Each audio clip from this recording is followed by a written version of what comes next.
The January 6th committee held its fourth public hearing on the 2021 attack on the U.S. Capitol. Members focused on an alleged effort by former President Donald Trump and others to pressure officials in key battleground states in an attempt to overturn the election results. Georgia Secretary of State Brad Raffensperger and his deputy Gabe Sterling appeared before the committee, as well as an election worker who became a target of personal attacks by the former president following the election.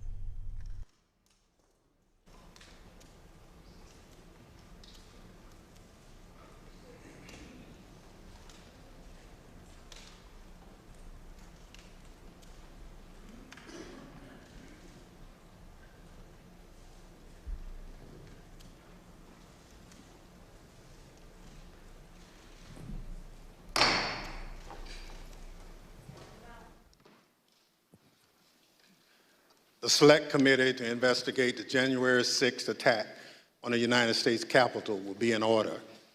Without objection, the Chair is authorized to declare the committee in recess at any point. Pursuant to House Deposition Authority Regulation 10, the Chair announces the committee's approval to release the deposition material presented during today's hearing. Good afternoon. At our last hearing, we told the story of a scheme driven by Donald Trump to pressure former Vice President Mike Pence to illegally overturn the election results. We showed that when the pressure campaign failed and Mike Pence fulfilled his constitutional obligation, Donald Trump turned a violent mob loose on him. We showed that the mob came within roughly 40 feet of the Vice President. Today, we'll show that what happened to Mike Pence wasn't an isolated part of Donald Trump's scheme to overturn the election. In fact, pressuring public servants into betraying their oaths was a fundamental part of the playbook. And a handful of election officials in several key states stood between Donald Trump and the upending of American democracy. As we begin today, it's important to remember, when we count the votes for president, we count the votes state by state. For the most part, the candidates who win the popular vote in a state wins all the state's electoral college votes. And whoever wins a majority of the electoral college votes wins the presidency. So when Donald Trump tried to overturn the election results, he focused on just a few states. He wanted officials at the local and state level to say the vote was tainted by widespread fraud and throw out the results, even though, as we showed last week, there wasn't any voter fraud that could have overturned the election results. And like Mike Pence, these public servants wouldn't go along with Donald Trump's scheme. And when they wouldn't embrace the big lie and substitute the will of the voters with Donald Trump's will to remain in power, Donald Trump worked to ensure they'd face the consequences. Threats to people's livelihood and lives, threats of violence that Donald Trump knew about and amplified. And in our other hearings, we can't just look backward at what happened in late 2020 and in the early 2021, because the danger hadn't gone away. Our democracy endured a mighty test on January 6th and in the days before. We say our institutions held. But what does that really mean? Democratic institutions aren't abstractions or ideas. They are local officials who oversee elections, secretaries of state, people in whom we placed our trust that they'll carry out their duties. But what if they don't? 2 weeks ago, New Mexico held its primary elections. One county commission refused to certify the results, citing vague, unsupported claims dealing with Dominion voting machines. The court stepped in, saying New Mexico law required the commission to certify the results. 2 of the 3 members of the commission finally relented. One still refused, saying his vote, quote, isn't based on any evidence It's not based on any facts. It's only based on my gut feeling and my own intuition, and that's all I need. By the way, a few months ago, this county commissioner was found guilty of illegally entering the Capitol grounds on January 6th. This story reminds us of a few things. First, as we've shown in our previous hearings, claims that widespread voter fraud tainted the 2020 presidential election have always been a lie. Donald Trump knew they were a lie, and he kept amplifying them anyway. Everything we described today, the relentless, destructive pressure campaign on state and local officials, was all based on a lie. Donald Trump knew it, he did it anyway. Second, the lie hasn't gone away. It's corrupting our democratic institutions. People who believe that lie are now seeking positions of public trust. And as seen in New Mexico, their oath to be to the people they serve will take a back seat to their commitment to the big lie. If that happens, who will make sure our institutions don't break under the pressure? We won't have close calls. We'll have a catastrophe. My distinguished colleague from California, Mr. Schiff, will present much of the Select Committee's finding on this matter. First, I'm pleased to recognize our Vice Chair, Ms. Cheney of Wyoming, for any opening statement she'd care to offer. Thank you very much, Mr. Chairman. Today, we will begin examining President Trump's effort to overturn the election by exerting pressure on state officials and state legislatures. Donald Trump had a direct and personal role in this effort, as did Rudy Giuliani, as did John Eastman. In other words, the same people who were attempting to pressure Vice President Mike Pence to reject electoral votes illegally were also simultaneously working to reverse the outcome of the 2020 election at the state level. Each of these efforts to overturn the election is independently serious. Each deserves attention both by Congress and by our Department of Justice. But as a federal court has already indicated, these efforts were also part of a broader plan. And all of this was done in preparation for January 6th. I would note 2 points for particular focus today. First, today you will hear about calls made by President Trump to officials of Georgia and other states. As you listen to these tapes, keep in mind what Donald Trump already knew at the time he was making those calls. He had been told over and over again that his stolen election allegations were nonsense. For example, this is what former Attorney General Bill Barr said to President Trump about allegations in Georgia. We took a hard look at this ourselves, and based on our review of it, including the interviews of the key witnesses, the Fulton County allegations had no merit. The ballots under the table were legitimate ballots. They weren't in a suitcase. They had been pre-opened for eventually feeding into the machine. All the stuff about the water leak and that there was some subterfuge involved. We felt there was some confusion, but there was no evidence of a subterfuge to create an opportunity to feed things into the count. And so we didn't see any evidence of fraud in the Fulton County episode. And Acting Deputy Attorney General Richard Donoghue told Donald Trump this. And I said something to the effect of, sir, we've done dozens of investigations, hundreds of interviews. The major allegations are not supported by the evidence developed. Mr. Trump was told by his own advisors that he had no basis for his stolen election claims, yet he continued to pressure state officials to change the election results. Second, you will hear about a number of threats and efforts to pressure state officials to reverse the election outcome. One of our witnesses today, Gabriel Sterling, explicitly warned President Trump about potential violence on December 1st, 2020, more than a month before January 6th. You will see excerpts from that video repeatedly today. It has all gone too far. All of it. Joe DeGenova today asked for Chris Krebs, a patriot who ran CISA, to be shot.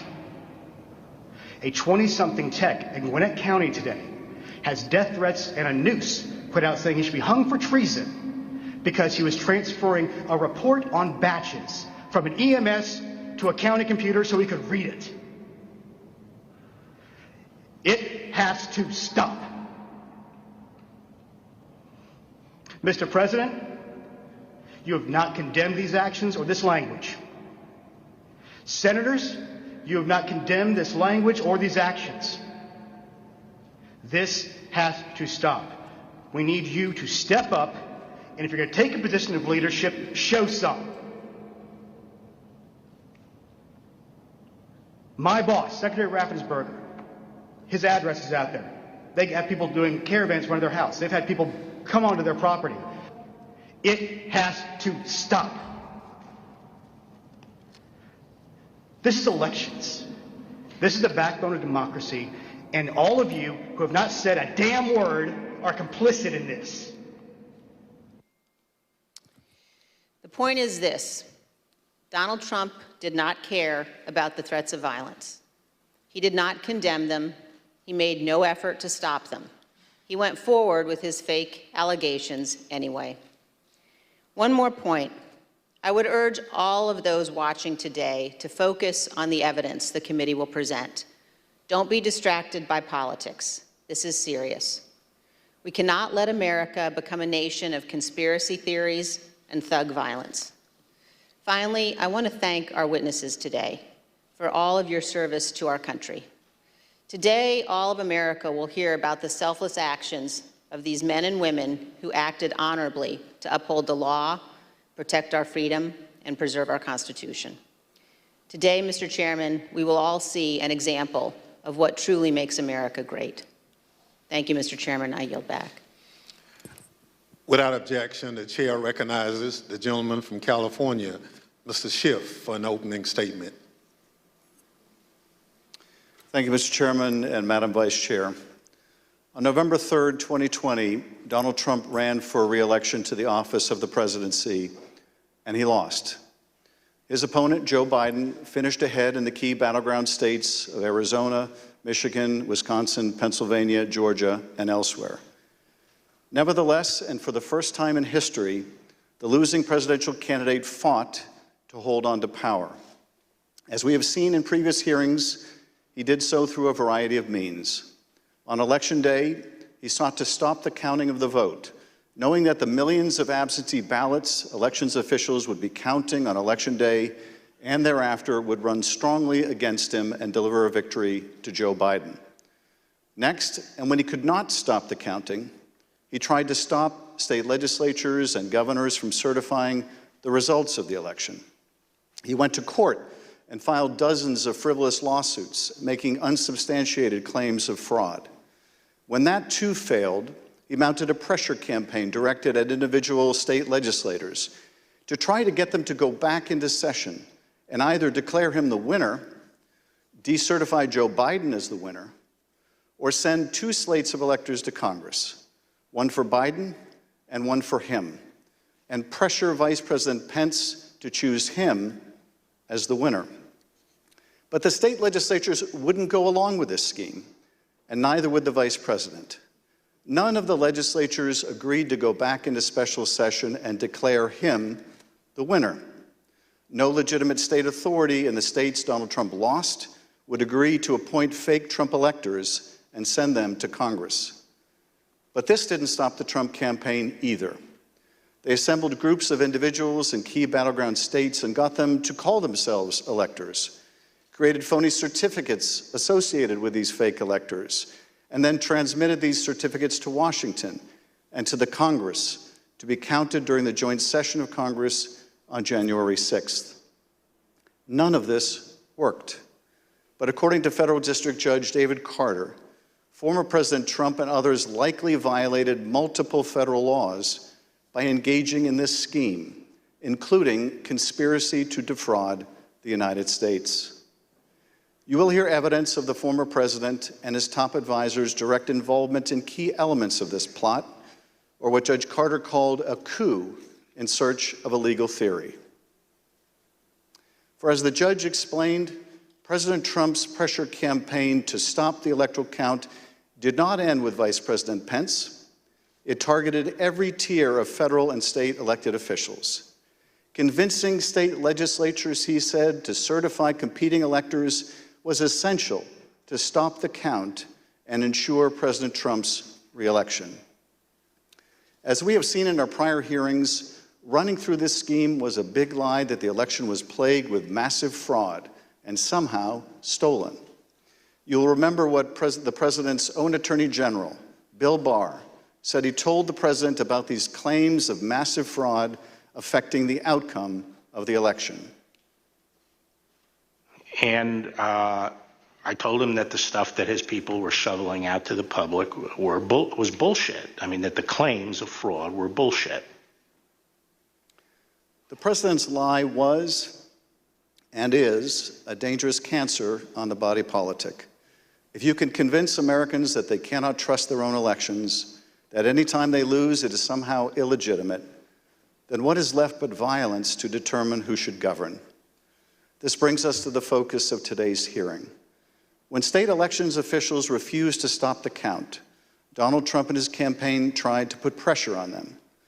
When state executive officials refused to certify him the winner of states he lost, he applied more pressure.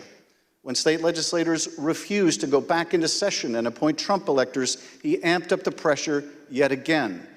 Anyone who got in the way of Donald Trump's continued hold on power after he lost the election was the subject of a dangerous and escalating campaign of pressure.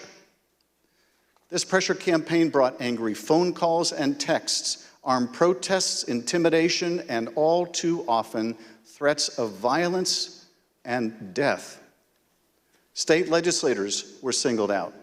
So too were statewide elections officials. Even local elections workers, diligently doing their jobs, were accused of being criminals and had their lives turned upside down.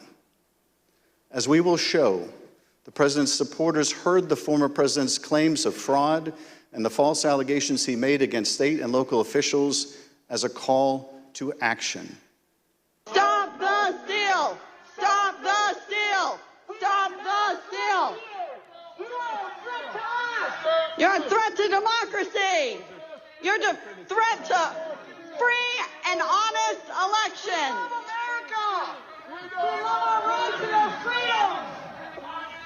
Tyranny will not be allowed in our country. You're a tyrant, you're a felon, and you must turn yourself in to the authorities immediately.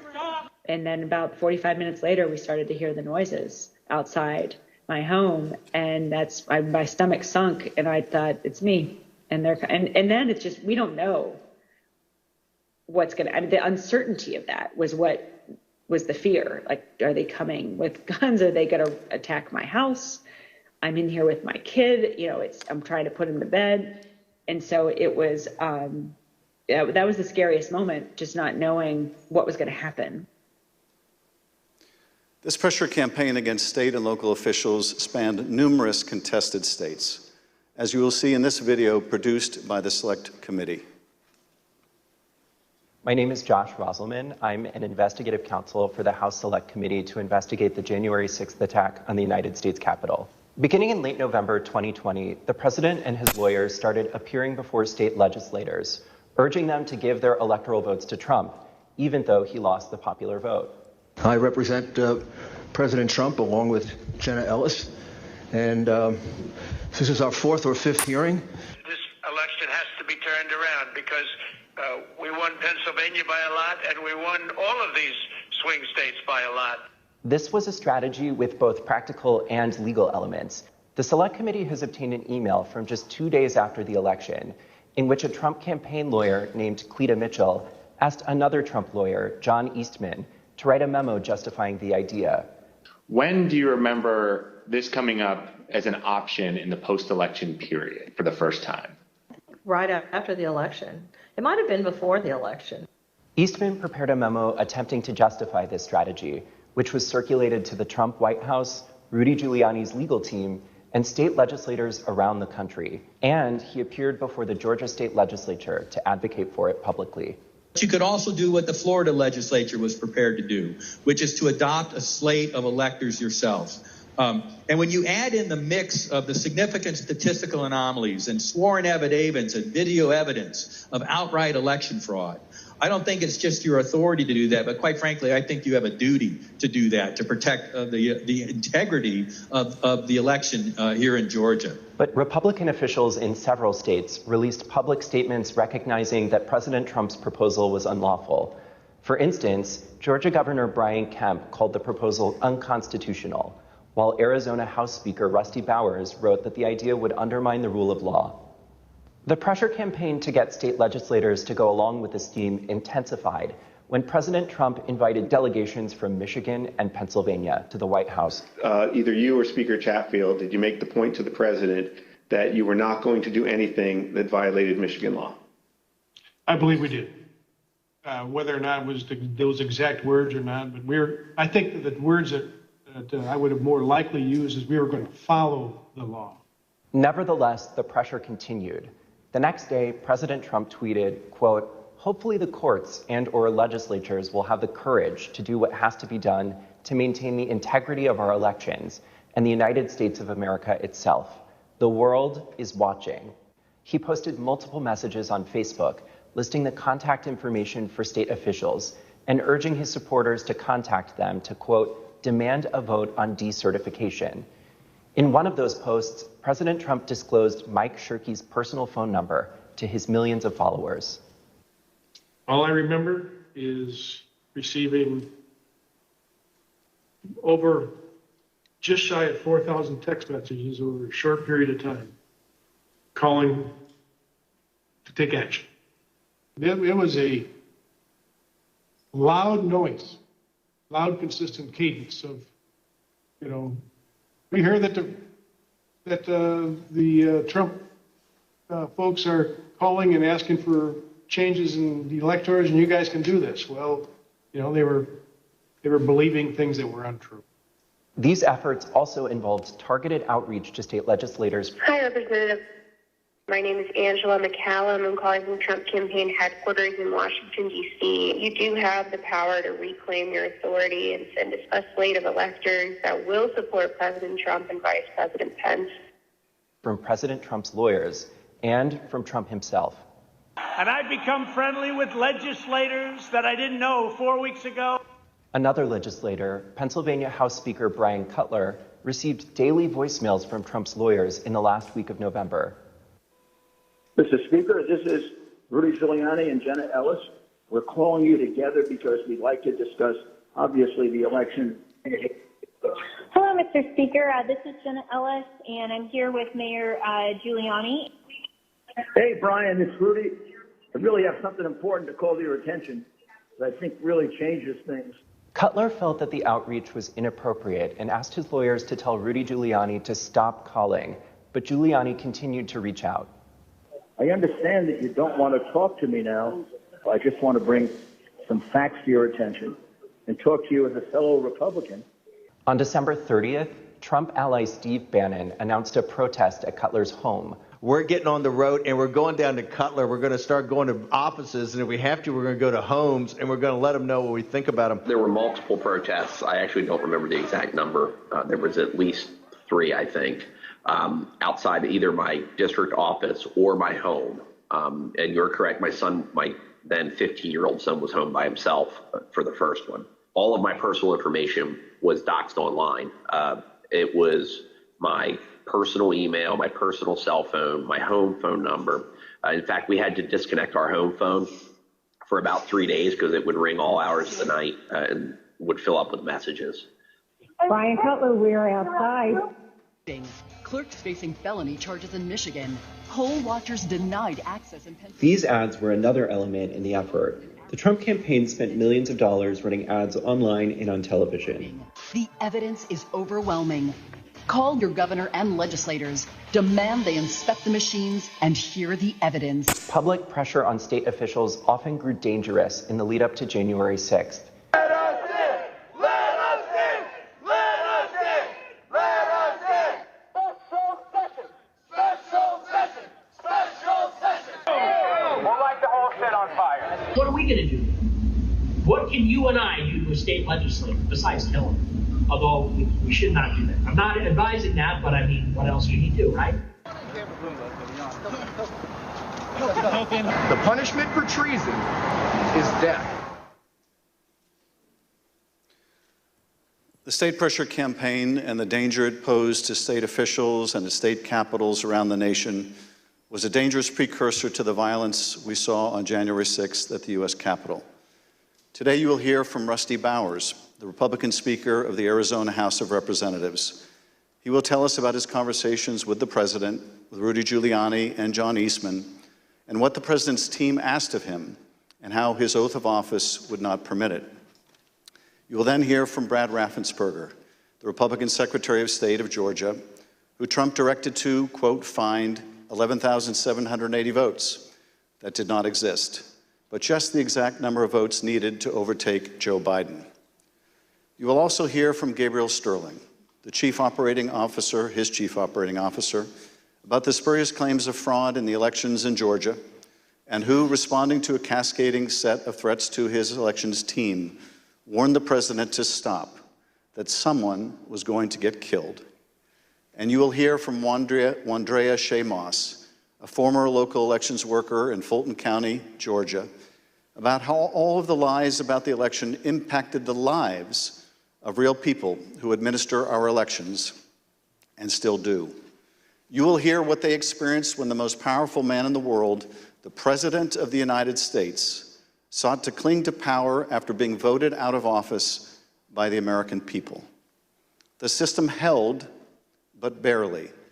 And the system held because people of courage, Republicans and Democrats, like the witnesses you will hear today, put their oath to the country and Constitution above any other consideration.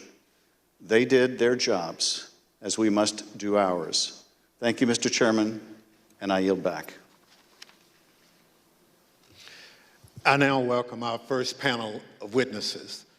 We're joined today by a distinguished legislator from Arizona, Rusty Bowers, who's a Republican Speaker of the Arizona House of Representatives.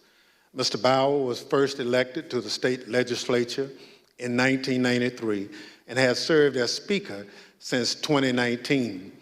Welcome, Speaker Bowers. Brad Raffensperger is the 29th Secretary of State of Georgia, serving in this role since 2019. As an elected official and a Republican, Secretary Raffensperger is responsible for supervising elections in Georgia and maintaining the state's public records. Welcome, Mr. Secretary. Gabriel Sterling is the Chief Operating Officer in the Georgia Secretary of State's office. Mr. Sterling was the statewide voting systems implementation manager for the 2020 election in Georgia, responsible for leading the Secretary of State's response to the COVID pandemic and rolling out modernized voting equipment. I will swear in our witnesses. The witnesses will please stand and raise their right hand. Do you swear or affirm on the penalty of perjury that the testimony you're about to give is the truth, the whole truth, and nothing but the truth, so help you God? Thank you. Please be seated. Let the record reflect that the witnesses answered in the affirmative. Speaker Bowers, thank you for being with us today. You're the Speaker of the Arizona House and a self-described conservative Republican. You campaigned for President Trump and with him during the 2020 election. Is it fair to say that you wanted Donald Trump to win a second term in office? Please. Yes, sir. Thank you. And is it your understanding that President Biden was the winner of the popular vote in Arizona in 2020? Yes, sir. Thank you. Pursuant to Section 5C8 of House Resolution 503, the chair recognizes the gentleman from California, Mr. Schiff, for questions. Speaker Bowers, thank you for being with us today. Before we begin with the questions that I had prepared for you, I wanted to ask you about a statement that former President Trump issued, which I received just prior to the hearing. Have you had a chance to review that statement? My counsel called from Arizona and read it to me. Yes, sir. In that statement, I won't read it in its entirety. Former President Trump begins by calling you a rhino, Republican in name only. He then references a conversation in November 2020 in which he claims that you told him that the election was rigged and that he had won Arizona. To quote the former president, during the conversation, he told me the election was rigged and that I won Arizona, unquote. Did you have such a conversation with the president? I did have a conversation with the president. That certainly isn't it, but there were parts of it that are true, but there are parts that are not, sir. And the part that I read you, is that false? Anywhere, anyone, anytime has said that I said the election was rigged, that would not be true. And when the former president in his statement today claimed that you told him that he won Arizona, is that also false? That is also false. Mr. Bowers, I understand that after the election, and I don't know whether this is the conversation the former president is referring to, but after the election, you received a phone call from President Trump and Rudy Giuliani in which they discussed the result of the presidential election in Arizona. If you would, tell us about that call and whether the former president or Mr. Giuliani raised allegations of election fraud. Thank you. My wife and I had returned from attending our church meetings. It was on a Sunday, and we were still in the driveway, and I had received a call from a colleague telling me that the White House was trying to get in touch with her and I, and that she said, please, if you get a call, let's try to take this together. Immediately, I saw that the White House on my Bluetooth was calling, and I took the call and was asked by I would presume the operator at the White House if I would hold for the president, which I did, and Mr. Giuliani came on first, and niceties, then Mr. Trump, President Trump, then President Trump came on, and we initiated a conversation. During that conversation, did you ask Mr. Giuliani for proof of these allegations of fraud that he was making? On multiple occasions, yes. And when you asked him for evidence of this fraud, what did he say? He said that they did have proof, and I asked him, do you have names? For example, we have 200,000 illegal immigrants, some large number, 5,000 or 6,000 dead people, etc. And I said, do you have their names? Yes. Will you give them to me? Yes. The president interrupted and said, give the man what he needs, Rudy. He said, I will. And that happened on at least 2 occasions, that interchange in the conversation. So Mr. Giuliani was claiming in the call that there were hundreds of thousands of undocumented people and thousands of dead people who had purportedly voted in the election? Yes. And you asked him for evidence of that? I did. And did you ever receive from him that evidence either during the call, after the call, or to this day? Never. What was the ask during this call? He was making these allegations of fraud, but he had something or a couple things that they wanted you to do. What were those? The ones I remember were first that we would hold, that I would allow an official committee at the Capitol so that they could hear this evidence and that we could take action thereafter. And I refused. I said, up to that time, the circus, I called it a circus, had been brewing with lots of demonstrations, both at the counting center, at the Capitol, and other places. And I didn't want to have that in the House.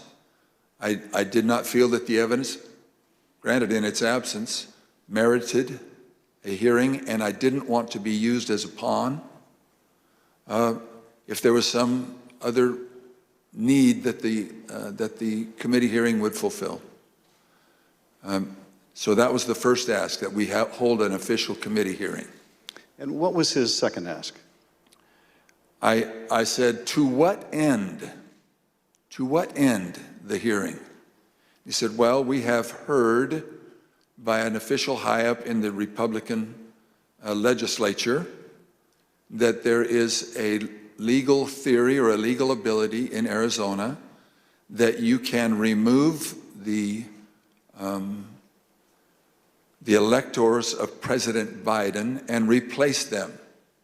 And we would like to have the legitimate opportunity through the committee to come to that end and remove that. And I said, that's something that's totally new to me. I've never heard of any such thing. And he pressed that point, and I said, look, you are asking me to do something that is counter to my oath when I swore to the Constitution to uphold it, and I also swore to the Constitution and the laws of the state of Arizona, and this is totally foreign as an idea or a theory to me, and I would never do anything of such magnitude without deep consultation with qualified attorneys. And I said, I've got some good attorneys, and I'm going to give you their names. But you're asking me to do something against my oath, and I will not break my oath. And I think that was up to that point. During the conversation, and you heard, I think, when we played a snippet of Mr. Giuliani calling other state legislators and saying that he was calling us essentially a fellow Republican, did he make a similar appeal to you or bring up the fact that you shared a similar party? Whether it was in that call or in a later meeting, he did bring that up more than once. And how would he bring that up? He would say, aren't we all Republicans here? I would think we would get a better reception. I mean, I would think you would listen a little more open to my suggestions, that we're all Republicans. And this evidence that you asked him for that would justify this extraordinary step, I think you said they never produced. Why did you feel, either in the absence of that evidence or with it, what they were asking you to do would violate your oath to the Constitution? First of all, when the people, and in Arizona, I believe some 40 plus years earlier, the legislature had established the manner of electing our officials, or the electors for the presidential race. Once it was given to the people, as in Bush v. Gore, illustrated by the Supreme Court, it becomes a fundamental right of the people. So as far as I was concerned, for someone to ask me in the, I would call it a paucity, there was no evidence being presented of any strength. Evidence can be hearsay evidence, it's still evidence, but it's still hearsay. But strong judicial quality evidence, anything that would say to me, you have a doubt, deny your oath. I will not do that. And on more than one occasion throughout all this, that has been brought up, and it is a tenet of my faith that the Constitution is divinely inspired of my most basic foundational beliefs. And so for me to do that because somebody just asked me to is foreign to my very being. I will not do it. During that conversation, Speaker Bowers, did you ask him if what he was proposing had ever been done before? I did. And what did he say? He said, well, I'm not familiar with Arizona law or any other laws, but I don't think so. And that also was brought up in other conversations, both with him and with John Eastman and others. Speaker Bowers, I understand that a week after that call, Mr. Giuliani appeared with others associated with President Trump's effort to overturn the result of the election at a purported legislative hearing in a hotel ballroom in Phoenix. Was this an official hearing of the state legislature? It was not. And why was it not a real or official hearing of the legislature? A legislator can hold a group meeting. You can call it a hearing. But when they ask me to have an official hearing, we establish it by protocols, public notice, etc. It's typically held at the Capitol, but doesn't need to be. We can authorize a hearing off campus. And in this case, I had been asked on several occasions to allow a hearing. I had denied it, but said, you're free to hold a meeting, any meeting you want, to the person who asked, and which he ultimately did. I think he was a little frustrated, but he ultimately did. This meeting was the same day, I believe, that the governor of Arizona, Doug Ducey, certified Biden as the winner of the presidential election in Arizona. Did you meet with Mr. Giuliani and his associates while they were in Phoenix sometime after that purported legislative hearing at the hotel? Yes, I did, sir. And at that meeting, did Mr. Giuliani raise any specific allegations of election fraud again? His initial comments were, again, the litany of groups of illegal individuals or people deceased, etc. And he had brought that up. And I wasn't alone in that meeting. There were others, and other members of the Senate aggressively questioned him. And then I proceeded to question him on the proof that he was going to bring me, etc. But he did bring those up, yes. And these other legislators were also Republican members of the Senate? They were, yes, sir. And did they also press him for proof of these allegations? They pressed him very strongly. Two of them especially, very strongly. And at some point, did Mr. Giuliani ask one of the other attorneys on his team to help him out with the evidence? He did. He asked Jenna Ellis, who was sitting to his right. One thing was that it was more to the point of, was there sufficient evidence or action that we could justify the recalling of the electors? But at that part of the conversation, I know he referred to someone else. But he did ask, do we have the proof, to Jenna, Miss Ellis? And she said, yes. And I said, I want the names. Do you have the names? Yes. Do you have how they voted? We have all the information. I said, can you get to me that information? Did you bring it with you? She said, no. Both Mr. Giuliani asked her and I asked generally if they'd brought it with them. She said, no, it's not with me, but we can get it to you. And I said, then you didn't bring me the evidence, which was repeated in different iterations for some period of time. At some point, did one of them make a comment that they didn't have evidence, but they had a lot of theories? That was Mr. Giuliani. And what exactly did he say, and how did that come up? My recollection, he said, we've got lots of theories, we just don't have the evidence. And I don't know if that was a gaffe, or maybe he didn't think through what he said, but both myself and others in my group, the three in my group and my council, both remembered that specifically, and afterwards we kind of laughed about it. And getting back to the ask in that phone call that preceded this meeting, he wanted you to have the legislature dismiss the Biden electors and replace them with Trump electors on the basis of these theories of fraud? He did not say it in those exact words, but he did say that Arizona law, according to what he understood, that would be allowed, and that we needed to come into session to take care of that, which initiated a discussion about, again, what I can legally and not legally do, and I can't go into session in Arizona unilaterally or on my sole prerogative. In this meeting or at any other later time, did anyone provide you with evidence of election fraud sufficient to affect the outcome of the presidential election in Arizona? No one provided me ever such evidence. The Select Committee has uncovered evidence in the course of our investigation that it stopped the steel protests at state capitals across the country there were individuals with ties to the groups or parties involved in the January 6th attack on the U.S. Capitol. One of those incursions took place in the Arizona House of Representatives building, as you can see in this footage.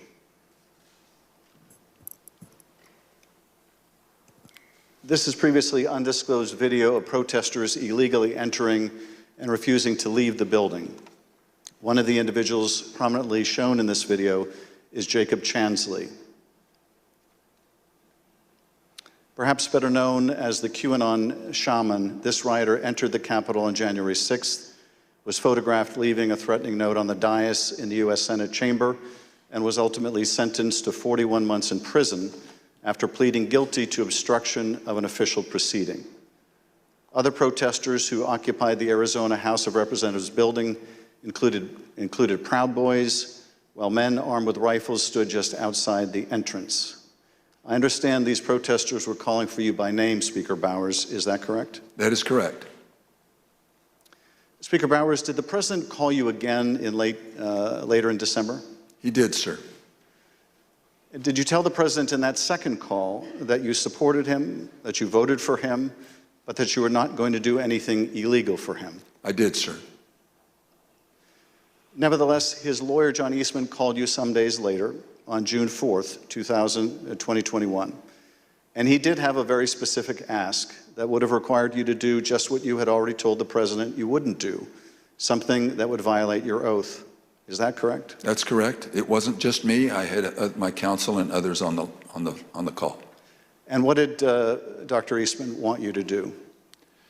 That we would, in fact, take a vote to overthrow, or I shouldn't say overthrow, that we would decertify the electors, and that because we had plenary authority to do so. And he cited Article 2, Section 1, I think it's Clause 2, and said that in his opinion that gave us the authority if there was, I don't recall him saying sufficient evidence, but there was some call or some strong reason to do so or justification to do so that we could do that. And that he was asking that his suggestion was that we would do it. And I said, again, I took an oath. For me to take that, to do what you do, would be counter to my oath. I don't recall if it was in that conversation, clearly, that we talked more about the oath, but I said, what would you have me do? And he said, just do it and let the court sort it out.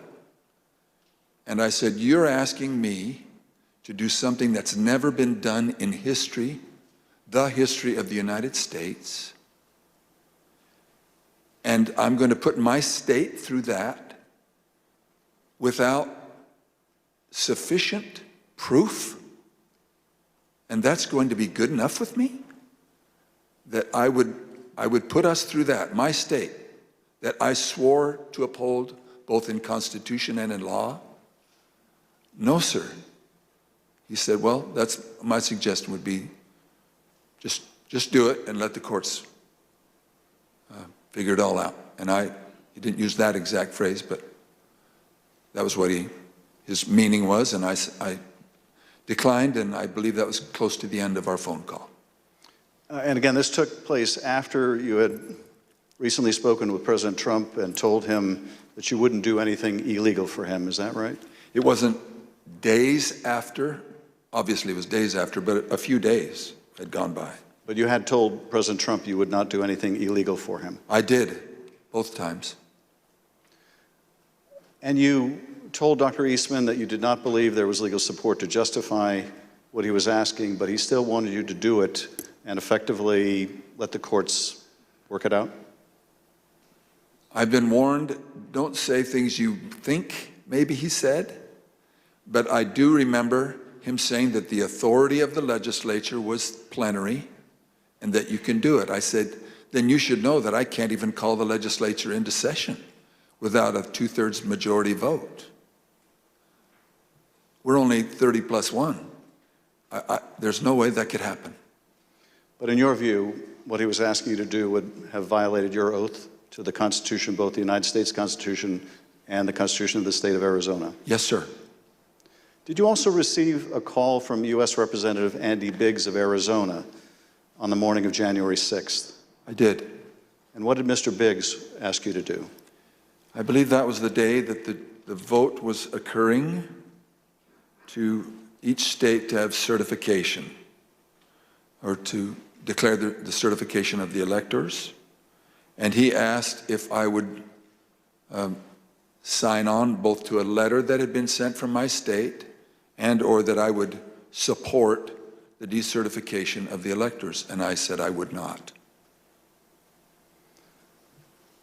Mr. Speaker, on December 4th, 2020, shortly after your meeting with Rudy Giuliani and other allies of President Trump, you released a statement publicly addressing, quote, calls for the legislature to overturn the 2020 certified election results. The statement is very straightforward in explaining the, quote, breathtaking request, unquote, made by representatives of President Trump, quote, that the Arizona legislature overturn the certified results of last month's election and deliver the state's electoral college votes to President Trump, unquote. Why did you believe, as you wrote in this statement, that the rule of law forbid you from doing what President Trump and his allies wanted you to do? Representative, I'm sorry, I should be saying, Mr. Chairman, Representative Schiff, there's two sides to the answer. One is, what am I allowed to do, and what am I forbidden to do? We have no legal pathway, both in state law nor to my knowledge in federal law, for us to execute such a request. And I am not allowed to walk or act beyond my authority. If I'm not specifically authorized as a legislator, as a legislature, then I cannot act to the point of calling us into session. Some say that just a few legislators have plenary authority, and that has come as part of all of this discussion, I'll call it. But so to not have authority and be forbidden to act beyond my authority on both counts, I am not authorized to take such action, and that would deny my oath. In your statement, you included excerpts from President Ronald Reagan's inaugural address in 1981. The newly inaugurated president told the country, quote, the orderly transfer of authority as called for in the Constitution routinely takes place as it has for almost 2 centuries, and few of us stop to think how unique we really are. In the eyes of many in the world, this every 4-year ceremony we accept as normal is nothing less than a miracle. Tell us, if you would, Mr. Speaker, why did you include President Reagan's words in your public statement? Mr. Chairman, Representative Schiff, because I have a lot of admiration for Ronald Reagan. I've had the opportunity of going through his home with one other person and walking through, and I have a lot of admiration for him. When he pointed out, which is, I have lived in other country for a period of time and have visited a few countries, and during election times, the fact that we allow an election, support an election, and stand behind the election, even in the past when there have been serious questions about the election, and then move on without disturbance and with acceptance that we choose to follow the outcome of the will of the people. That will, it means a lot to me, and I know it meant a lot to him, and so we included that.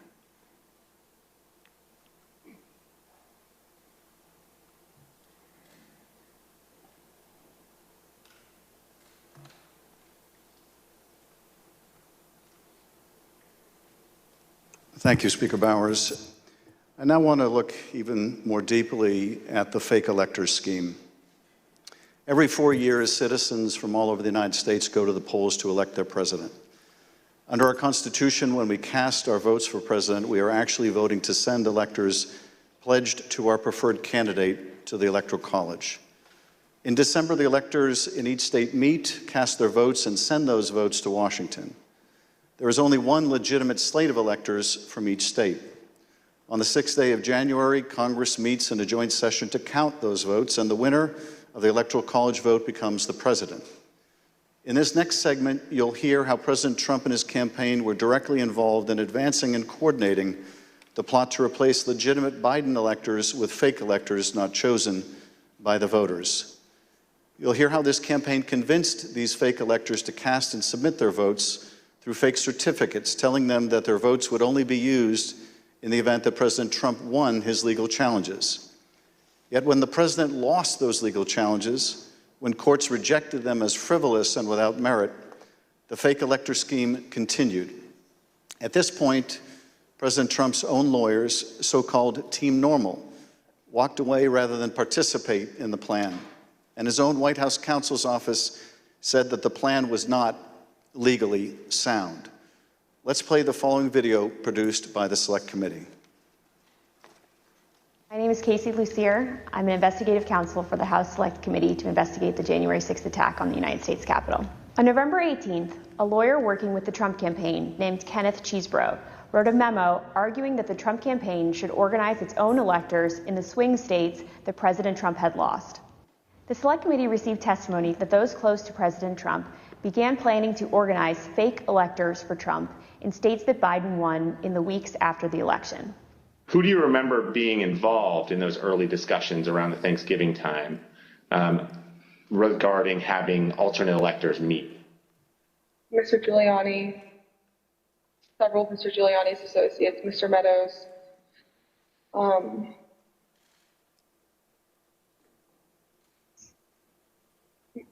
members of Congress, although it's difficult to distinguish if the members that I'm thinking of were involved during Thanksgiving or if they were involved as we progressed through December.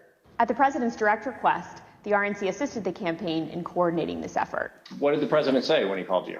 Essentially, he turned the call over to Mr. Eastman, who then proceeded to talk about the importance of the RNC helping the campaign gather these contingent electors in case any of the legal challenges that were ongoing changed the result of any of the states. I think more just helping them reach out and assemble them. But my understanding is the campaign did take the lead, and we just were helping them in that role. As President Trump and his supporters continued to lose lawsuits, some campaign lawyers became convinced that convening electors in states that Trump lost was no longer appropriate. I just remember I either replied or called somebody saying, unless we have litigation pending that's like in these states, like, I don't think this is appropriate, or, you know, this isn't the right thing to do. I don't remember how I phrased it, but and I got into a little bit of a back and forth, and I think it was with Ken Chesebro, where I said, all right, you know, I mean, you just get after it. Like, I'm out. At that point, I had Josh Finley email Mr. Chesebro politely to say, this is your task. You are responsible for the Electoral College issues moving forward. And this was my way of taking that responsibility to zero. The committee learned the White House counsel's office also felt the plan was potentially illegal. And so, to be clear, did you hear the White House counsel's office say that this plan to have alternate electors meet and cast votes for Donald Trump in states that he had lost was not legally sound? Yes, sir. And who was present for that meeting that you remember? It was in our office. It was Mr. Meadows, Mr. Giuliani, and a few of Mr. Giuliani's associates. The Select Committee interviewed several of the individual fake electors, as well as Trump campaign staff who helped organize the effort. We were just, kind of kind of useful idiots or rubes at that point. You know, a strong part of me really feels that it's just kind of as the road continued and as that was failure, that got formulated as what do we have on the table? Let's just do it.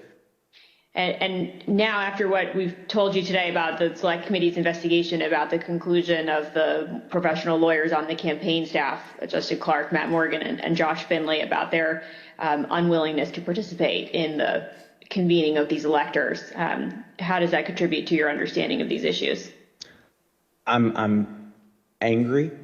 I'm angry because I think in a sense, you know, no one really cared if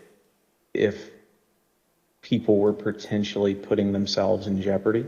Would you have not wanted to participate in this any further as well?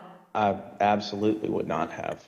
Had I known that the three main lawyers for the campaign that I've spoken to in the past and were leading up were not on board. Yeah. I was told that these would only count if a court ruled in our favor. So that would have been using our electors, it would have been using our electors in ways that we weren't told about, and we wouldn't have supported. Documents obtained by the Select Committee indicate that instructions were given to the electors in several states that they needed to cast their ballots in complete secrecy. Because this scheme involved fake electors, those participating in certain states had no way to comply with state election laws, like where the electors were supposed to meet. One group of fake electors even considered hiding overnight to ensure that they could access the state capitol, as required in Michigan. Did Mr. Norton say who he was working with at all on this effort to have electors meet? He said he was working with the president's campaign. He told me that the Michigan Republican electors were planning to meet in the Capitol and hide overnight so that they could fulfill the role of casting their vote per law in the Michigan chambers. And I told him in no uncertain terms that that was insane and inappropriate. In one state, the fake electors even asked for a promise that the campaign would pay their legal fees if they got sued or charged with a crime. Ultimately, fake electors did meet on December 14th, 2020 in Arizona, Georgia, Michigan, Pennsylvania, New Mexico, Nevada, and Wisconsin. At the request of the Trump campaign, the electors from these battleground states signed documents falsely asserting that they were the, quote, duly elected electors from their state, and submitted them to the National Archives and to Vice President Pence in his capacity as President of the Senate. Here is what some of the fake elector certificates look like as compared to the real ones. But these ballots had no legal effect. In an email produced to the Select Committee, Dr. Eastman told a Trump campaign representative that it did not matter that the electors had not been approved by a state authority. Quote, the fact that we have multiple slates of electors demonstrates the uncertainty of either. That should be enough. He urged that Pence act boldly and be challenged. Documents produced to the Select Committee show that the Trump campaign took steps to ensure that the physical copies of the fake electors' electoral votes from 2 states were delivered to Washington for January 6th. Text messages exchanged between Republican Party officials in Wisconsin show that on January 4th, the Trump campaign asked for someone to fly their fake electors' documents to Washington. A staffer for Wisconsin Senator Ron Johnson texted a staffer for Vice President Pence just minutes before the beginning of the joint session.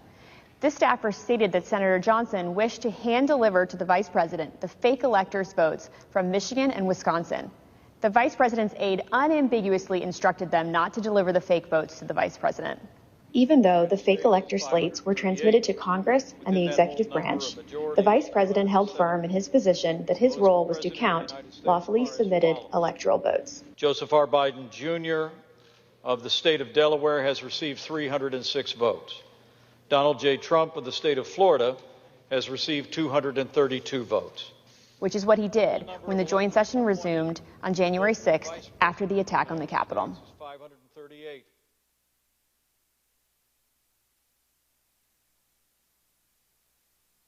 What we just heard in that video was an aide to the White House Chief of Staff telling this committee that the White House counsel's office felt that this fake electors plan was not legally sound. Nevertheless, the Trump campaign went forward with the scheme anyway.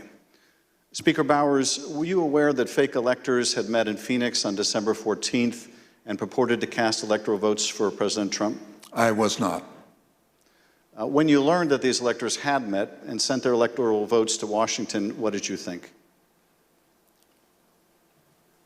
Well, I thought of the book, The Gang That Couldn't Shoot Straight, and I just thought, this is a tragic parody. Mr. Bowers, I understand that as you flew from Phoenix to Washington yesterday, you reflected upon some passages from a personal journal that you were keeping in December 2020 while all of this was taking place. With your permission, I'm wondering if you would be willing to share one passage in particular with us. Thank you very much. It is painful to have friends who have been such a help to me turn on me with such rancor. I may, in the eyes of men, not hold correct opinions or act according to their vision or convictions, but I do not take this current situation in a light manner, a fearful manner, or a vengeful manner. I do not want to be a winner by cheating. I will not play with laws I swore allegiance to, with any contrived desire towards deflection of my deep foundational desire to follow God's will as I believe He led my conscience to embrace. How else will I ever approach Him in the wilderness of life, knowing that I ask this guidance only to show myself a coward in defending the course He let me take. He led me to take. Thank you, Mr. Speaker. Those are powerful words. I understand that taking the courageous positions that you did following the 2020 election in defense of the rule of law and protecting the voters of Arizona resulted in you and your family being subjected to protests and terrible threats. Can you tell us how this impacted you and your family? Well, as others in the videos have mentioned, we received, my secretaries would say, in excess of 20,000 emails and tens of thousands of voicemails and texts, which saturated our offices and we were unable to work, or at least communicate. But at home, up till even recently, it is the new pattern or a pattern in our lives to worry what will happen on Saturdays, because we have various groups come by and they have had video panel trucks with videos of me proclaiming me to be a pedophile and a pervert and a corrupt and politician, and blaring loudspeakers in my neighborhood and leaving literature both on my property, but arguing and threatening with neighbors and with myself. I don't know if I should name groups, but there was one gentleman that had the 3 bars on his chest, and he had a pistol and was threatening my neighbor, not with the pistol, but just vocally. When I saw the gun, I knew I had to get close. And at the same time, on some of these, we had a daughter who was gravely ill, who was upset by what was happening outside. And my wife, that was a valiant person, very very strong, quiet, very strong woman.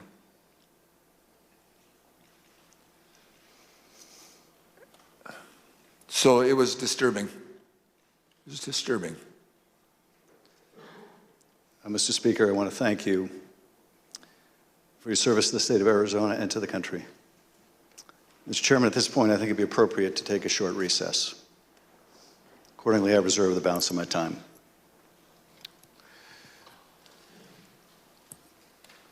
The chair requests that those in the hearing room remain seated until the Capitol Police have escorted members and witnesses from the room. We'll have 5 minutes, 5-minute recess.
The committee will be in order. President Trump's pressure campaign against state officials existed in all the key battleground states that he lost.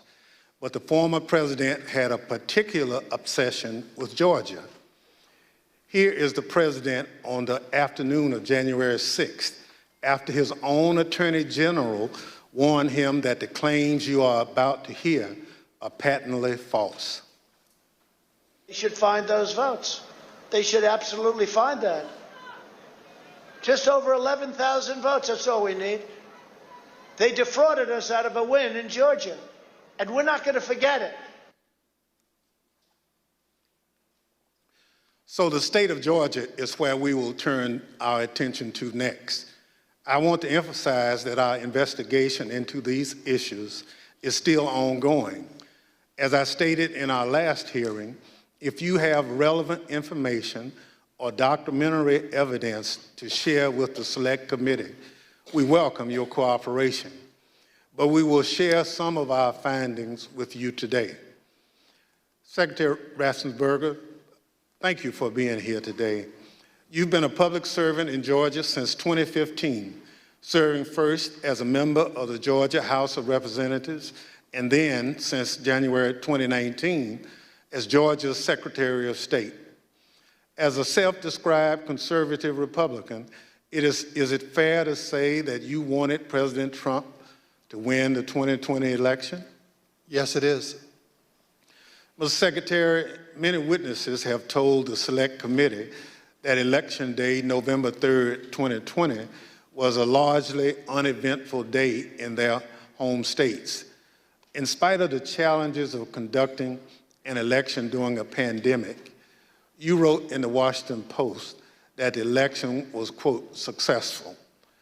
Tell us, what was your impression of how Election Day had proceeded in Georgia? On Election Day in November, our election went remarkably smooth. In fact, we meet at the GEMA headquarters. That's the Georgia Energy Emergency Management Association meeting location, but we were following wait times in line. In the afternoon, our average wait time was 3 minutes statewide that we were recording for various precincts, and it actually got down to 2 minutes. And at the end of the day, we felt that we had a successful election from the standpoint of the administration and the operation of the election. Thank you. The chair recognizes the gentleman from California, Mr. Schiff. Thank you, Mr. Chairman. Secretary Raffensperger, did Joe Biden win the 2020 presidential election in Georgia, and by what margin? President Biden carried the state of Georgia by approximately 12,000 votes.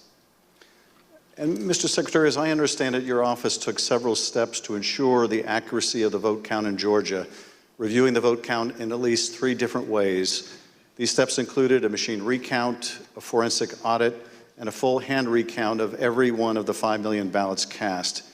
Did these efforts, including a recount of literally every ballot cast in the state of Georgia, confirm the result? Yes, they did. We counted the ballots where the first tabulation would be scanned. Then when we did our 100% hand audit of the all 5 million ballots in the state of Georgia, all cast in place, all absentee ballots, they were all hand recounted, and they came remarkably close to the first count. And then upon the election being certified, President Trump, because he was within 0.5%, could ask for a recount. And then we recounted them again through the scanners, and we got remarkably the same count. 3 counts, all remarkably close, which showed that President Trump did come up short.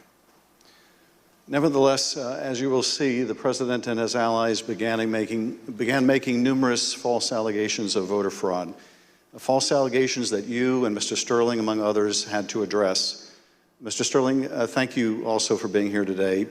Following the 2020 election, in addition to your normal duties, I understand that you became a spokesperson to try to combat disinformation about the election and the danger it was creating for elections officials, among others.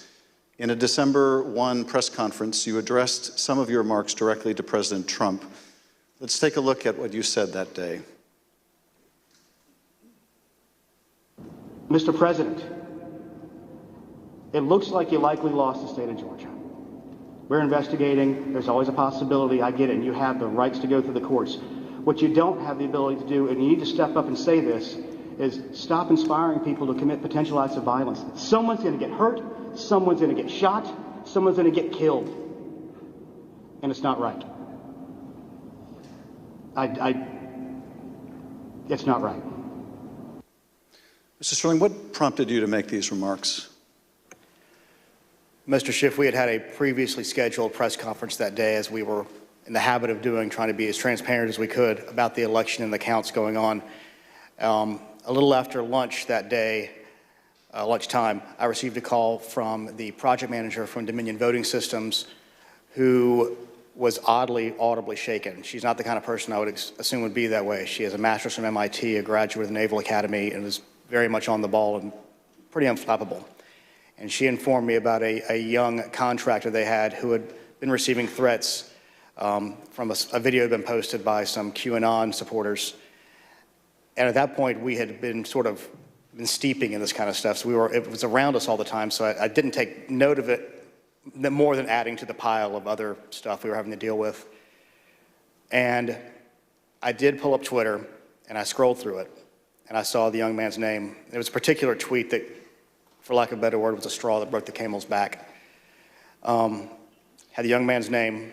It was a very unique name. I believe it was a first-generation American. And it said, had his name, "You committed treason. May God have mercy on your soul," with a slowly twisting gif of a noose. And for lack of a better word, I lost it. I just got irate. My boss was with me at the time, the Deputy Secretary, Jordan Fuchs, and she could tell that I was angry. I tend to turn red from here up when that happens, and that happened at that time.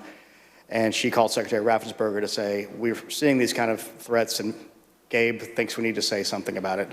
And the Secretary said yes, and that's what prompted me to do what I did. I lost my temper, but it seemed necessary at the time because it was just getting worse. And I could not tell you why that particular one was the one that put me over the edge, but it did.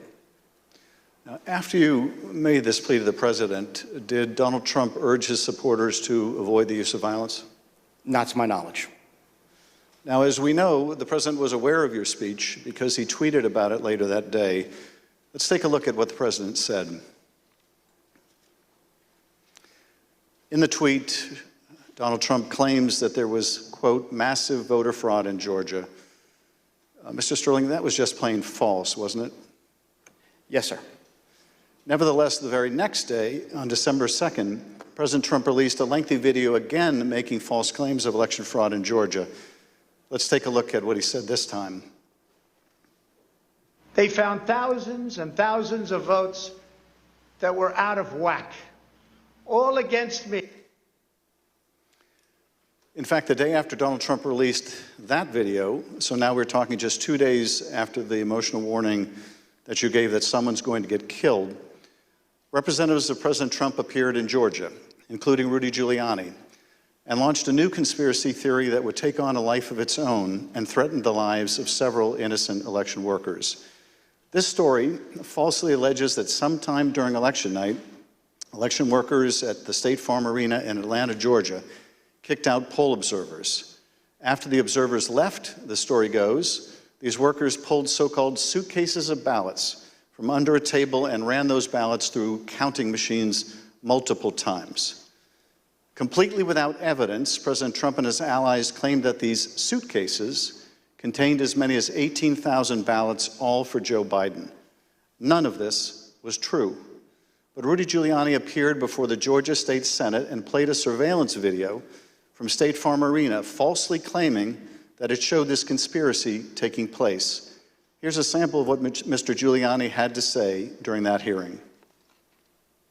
And when you look at what you saw on the video, which to me was a smoking gun, powerful smoking gun, well, I don't have to be a genius to figure out what happened. And I don't have to be a genius to figure out that those votes are not legitimate votes. You don't put legitimate votes under a table. No.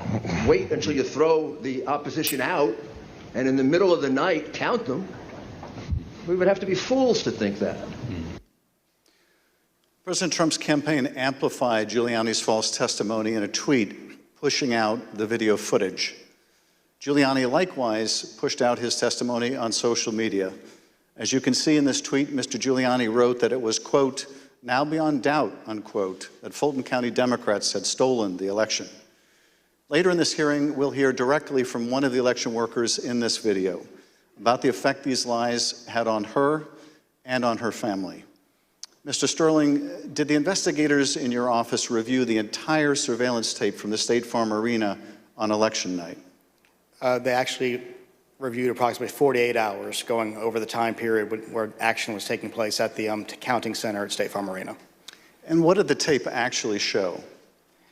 Depending on which time you want to start, because as was mentioned, this conspiracy theory took on a life of its own, where they conflated a water main break that wasn't a water main break and throwing observers out and a series of other things. What it actually showed was Fulton County election workers engaging in normal ballot processing. One of the things that was very frustrating was the so-called suitcases of ballots from under the table. If you watch the entirety of the video, you saw that these were election workers who were under the impression they were going to get to go home around 10:30. People are putting on their coats. They're putting ballots that are prepared to be scanned into ballot carriers that are then sealed with tamper-proof seals so that they're not messed with. It's an interesting thing because you watch there's 4 screens of the video, and as you're watching it, you can see the election monitors in the corner with the press as they're taking these ballot carriers and putting them under the table. You see it there. One of the other hidden ones, if you looked at the actual tape, was on the outside of the table, just from the camera angle. You couldn't see it originally. And this goes under the no good deed goes unpunished. We were told, we were at GEMA, as the secretary pointed out, and we were told that it looked like they were shutting down the Fulton County counting. The secretary expressed some displeasure at that because we wanted to everybody keep counting so we could get to the results and know what was happening. So our elections director called their elections director, who was at another location because this was election day. There was 2 different places where ballot things were being done by the Fulton County office. So he called the elections director of Fulton, then called Ralph Jones, who was at the State Farm Arena, and said, "What the heck are you doing? Go ahead and stay." And as you watch the video itself, you see him take the phone call as people are putting things away and getting ready to leave. And you can tell for about 15, 20 seconds, he does not want to tell these people they have to stay. He walks over, he thinks about it for a second, you see him come back to the corner of a desk and kind of slumps his shoulders and says, okay, y'all, we got to keep on counting. And then you see them take their coats off, get the ballots out. And then a secondary thing that you'll see on there is you'll have people who are counting ballots who a batch will go through, they will take them off and run that through again. What happens there is a standard operating procedure. If there is a misscan, if there's a misalignment, if it doesn't read right, these are high-speed, high-capacity scanners. So 3 or 4 will go through after a misscan. You have to delete that batch and put it back through again. And by going through the hand tally, as the Secretary pointed out, we showed that if there had been multiple ballots scanned without a corresponding physical ballot, your counts would have been a lot higher than the ballots themselves. And by doing the hand tally, we saw 2 specific numbers that were met. The hand tally got us to a 0.1053% off of the total votes cast and 0.0099% on the margin, which is essentially dead-on accurate. Most academic studies say on a hand tally you'll have between 1% and 2%, but because we use ballot marking devices where it's very clear what the voter intended, it made it a lot easier for us to conduct that hand count and show that none of that was true. Now, I understand that when you reviewed these tapes and did the analysis, it disproved this conspiracy theory. But you still had to take a lot of steps to try to make sure the public knew the truth about these allegations. And you did frequent briefings for the press. Let's take a look at one of those press briefings, Mr. Sterling, that you held on December 7th to make the point that you just did today. Move on to what I'm going to call Disinformation Monday. Out of the gate, many of y'all saw the videotape from State Farm Arena. I spent hours with our post-certified investigators, Justin Gray from WSB, spent hours with us going over this video to explain to people that what you saw, the secret suitcases with magic ballots, were actually ballots that had been packed into those absentee ballot carriers by the workers in plain view of the monitors and the press. And what's really frustrating is the president's attorneys had this same videotape. They saw the exact same things the rest of us could see, and they chose to mislead state senators and the public about what was on that video. I'm quite sure that they will not characterize the video if they try to enter into evidence, because that is the kind of thing that could lead to sanctions, because it's obviously untrue. They knew it was untrue, and they continue to do things like this. Mr. Sterling, despite the efforts by your office to combat this misinformation by speaking out publicly and through local media, you were unable to match the reach of President Trump's platform and social media megaphone spreading these false conspiracy theories. What was it like to compete with a president who had the biggest bully pulpit in the world to push out these false claims? For lack of a better word, it was frustrating, but oftentimes I felt our information was getting out, but that there was a reticence of people who needed to believe it because the President of the United States, whom many looked up to and respected, was telling them it wasn't true, despite the facts. And I have characterized at one point it was kind of like a shovel trying to empty the ocean. And yes, it was frustrating. I even have family members who I had to argue with about some of these things, and I would show them things, and the problem you have is you're getting to people's hearts. I remember there's one specific, an attorney that we know that we showed and walked him through, this wasn't true, okay, I get that, this wasn't true, okay, I get that, this wasn't, 5 or 6 things, but at the end he goes, I just know in my heart they cheated. That's just, and so once you get past the heart, the facts don't matter as much. And our job, from our point of view, is to get the facts out, do our job, tell the truth, follow the Constitution, follow the law, and defend the institutions, and the institutions held. Let's take a look at what you were competing with. This is the former president speaking in Georgia on December 5th. Evidence of fraud is overwhelming, and again, I'm going to ask you to look up at that very, very powerful and very expensive screen. Hidden cases of possible ballots are rolled out from under a table. 4 people under a cloud of suspicion. So, if you just take the crime of what those Democrat workers were doing, and by the way, there was no water main break. They said there was no water main break. That's 10 times more than I need to win this state. 10 times more. It's 10 times, maybe more than that, but it's 10 times more because we lost by a very close number. In this committee's hearing last Monday, we heard from senior federal law enforcement officials, from the senior-most federal law enforcement official in Atlanta at the time, U.S. Attorney for the Northern District, B.J. Pak, as well as former Attorney General Bill Barr. They both testified that the allegations were thoroughly investigated and found to have no merit. Here is U.S. Attorney Pak. Particular to Attorney General Barr, I told him that we looked into it. We've done several things, including interviewing the witnesses. I listened to the tapes and reviewed the videotape myself, and that there was nothing there. Giuliani was wrong in representing that this was a suitcase full of ballots. And here's what Attorney General Bill Barr had to say about the same allegations. Took a hard look at this ourselves, and based on our review of it, including the interviews of the key witnesses, the Fulton County allegations had no merit. We also have testimony from senior Department of Justice officials establishing that they specifically told President Trump that these allegations had been thoroughly investigated and were completely without merit. Here is Acting Deputy Attorney General Richard Donoghue describing a phone conversation in which he specifically told President Trump that these allegations were false.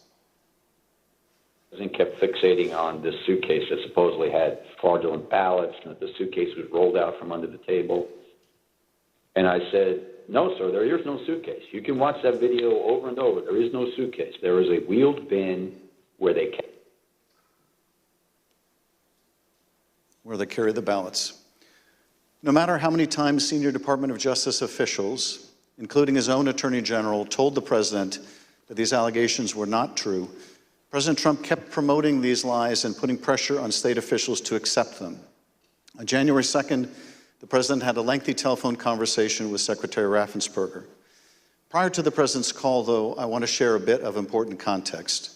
First, the White House, including the former president's chief of staff, Mark Meadows, repeatedly called or texted the secretary's office some 18 times in order to set up this call. They were quite persistent. Second, Chief of Staff Mark Meadows took the extraordinary step of showing up at a signature audit site in Georgia, where he met with Secretary Raffensperger's chief investigator, Francis Watson, who was supervising that audit process. Behind me is a photograph from that visit. Third, the day after Meadows' Georgia visit, he set up a call between President Trump and Francis Watson. On the call between President Trump and Georgia investigator Francis Watson, the former president continued to push the false claim that he'd won the state of Georgia. Let's listen to that part of the conversation. You know, you have the most important job in the country right now, because if we win Georgia, first of all, if we win, you're going to have two wins. They're not going to win right now. You know, they're down because the people of Georgia are so angry at what happened to me. They know I won by hundreds of thousands of votes. It wasn't close. And in this next clip, he told this state law enforcement official that she'd be praised if she found the right answer. Hopefully, you know, I will. When the right answer comes out, you'll be praised. I mean, I don't know why. You know, they've made it so hard.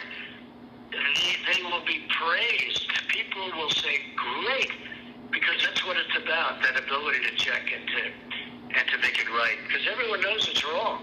There's just no way. Mr. Raffensperger, I know you weren't on this call, but that you have listened to it. President Trump didn't win by hundreds of thousands of votes in Georgia, did he? No, he did not. I've been traveling through the state of Georgia for a year now, and simply put, in a nutshell, what happened in fall of 2020 is that 28,000 Georgians skipped the presidential race, and yet they voted down ballot in other races. And the Republican congressman ended up getting 33,000 more votes than President Trump, and that's why President Trump came up short. Thank you, Mr. Secretary. The president on this call doesn't stop here. Let's listen to another part of the conversation between President Trump and Ms. Watson. Anyway, but whatever you can do, Francis, it would be, it's a great thing. It's an important thing for the country. So important. You have no idea it's so important. Well, and I very much appreciate it. Whatever you can do, Francis. This is the President of the United States calling an investigator looking into the election in which he is a candidate and asking her to do whatever you can do. Mr. Secretary, he placed this call to your chief investigator on September 23rd, 2020.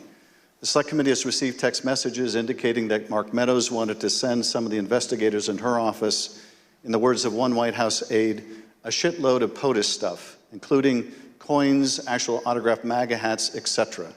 White House staff intervened to make sure that didn't happen. It was clear at the time of this call that the former president had his sights set on January 6th. Listen to this portion when he told Francis Watson about a very important date. Do you think they'll be working after Christmas and keep it going fast? Because, you know, we have that date of the 6th, which is a very important date. That important date, of course, was the joint session of Congress, where Georgia's electoral votes would be counted for Joe Biden.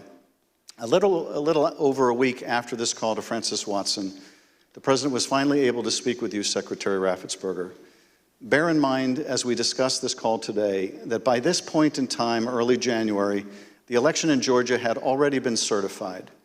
But perhaps more important, the President of the United States had already been told repeatedly by his own top Justice Department officials that the claims he was about to make to you about massive fraud in Georgia were completely false. Mr. Secretary, the call between you and the President lasted 67 minutes, over an hour. We obviously can't listen to the entire recording here today, although it is available on the Select Committee's website. But we'll listen to selected excerpts of it now so that we can get your insights. Let's begin with the President raising the thoroughly debunked allegations of suitcases of ballots. In an official voter box, they were in what looked to be suitcases or trunks, suitcases, but they weren't in voter boxes. The minimum number it could be, because we watched it and they watched it certified in slow motion, instant replay, if you can believe it, but had slow motion and it was magnified many times over. And the minimum it was 18,000 ballots, all for Biden. These are the allegations that the Department of Justice, the Attorney General, the Georgia Bureau of Investigation, and your office had all said were false. Is that right? Correct. And even more importantly, when B.J. Pak resigned as U.S. Attorney of the Northern District, President Trump appointed as acting U.S. Attorney of the Northern District Bobby Christine. And Bobby Christine looked at that, and he was quoted in the AJC that he found nothing. And he dismissed that case early also. Thank you, Mr. Secretary. The President references suitcases or trunks. Mr. Sterling, were the objects seen in these videos suitcases or trunks, or were they just the ordinary containers that are used by election workers? They're standard ballot carriers that allow for seals to be put on them so they're tamper-proof. And finally, the President claims that there was a minimum of 18,000 ballots somehow smuggled in, all for Biden. I take it, gentlemen, that was also categorically false? There's no physical way he can know who those ballots were for, but secondarily, Fulton County for years has been an issue in our state when it comes to elections. So they had a very difficult time during the primary, in large part because of COVID. So we had put them under a consent decree the Secretary got negotiated, where we had a monitor on site. And his name is Carter Jones, and he took a notation.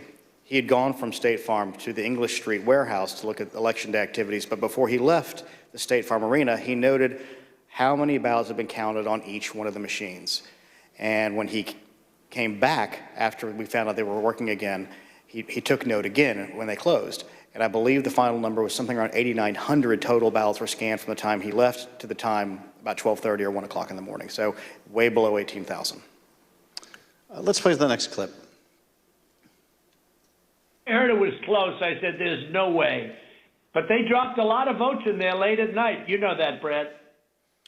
Mr. Secretary, did somebody drop a lot of votes there late at night? No. I believe that the President was referring to some of the counties when they would upload but the ballots had all been accepted and had to be accepted by state law by 7 p.m. So there were no additional ballots accepted after 7 p.m. Let's play the next clip in which the president makes claims about so-called dead voters. The other thing, dead people. So dead people voted, and I think the number is in the close to 5,000 people. And they went to obituaries, they went to all sorts of methods to come up with an accurate number, and a minimum is close to about 5,000 voters. Mr. Secretary, did your office investigate whether those allegations were accurate? Did 5,000 dead people in Georgia vote? No, it's not accurate. And actually, in their lawsuits, they allege 10,315 dead people. We found 2 dead people when I wrote my letter to Congress that stated January 6th. And subsequent to that, we found 2 more. That's 1, 2, 3, 4 people, not 4,000, but just a total of 4, not 10,000, not 5,000. Let's play the next clip. And there's nothing wrong with saying that, you know, that you've recalculated, because the 2,236 and absentee ballots, I mean, they're all exact numbers that were done by accounting firms, law firms, etc.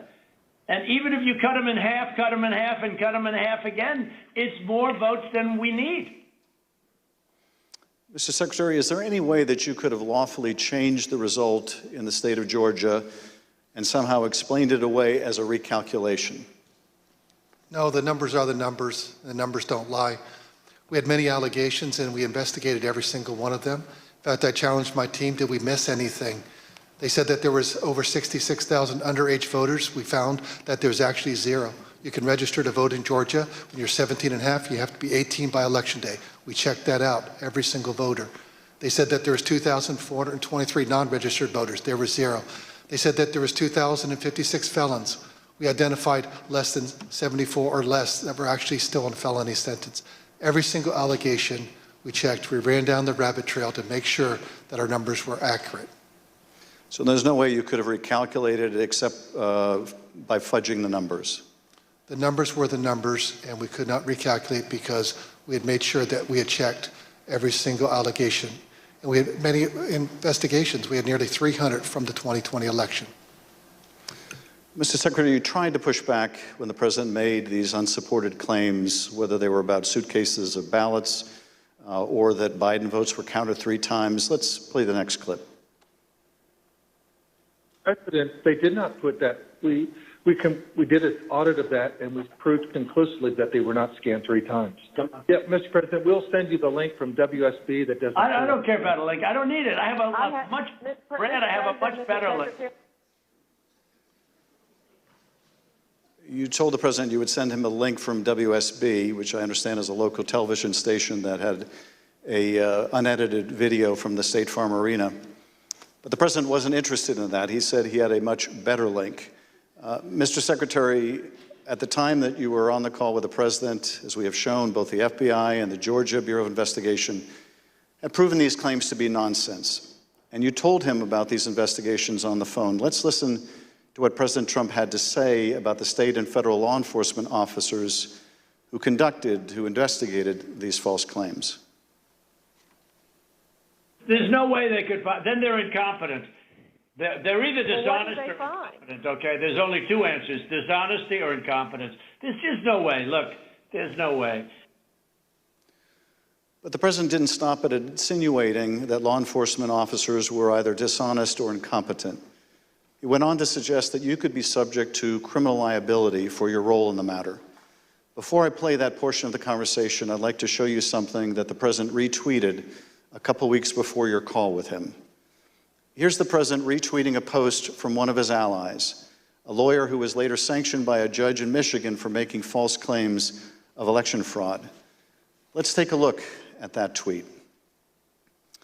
The tweet read, quote, "President Trump, @real Donald Trump, is a genuinely good man. He does not really like to fire people.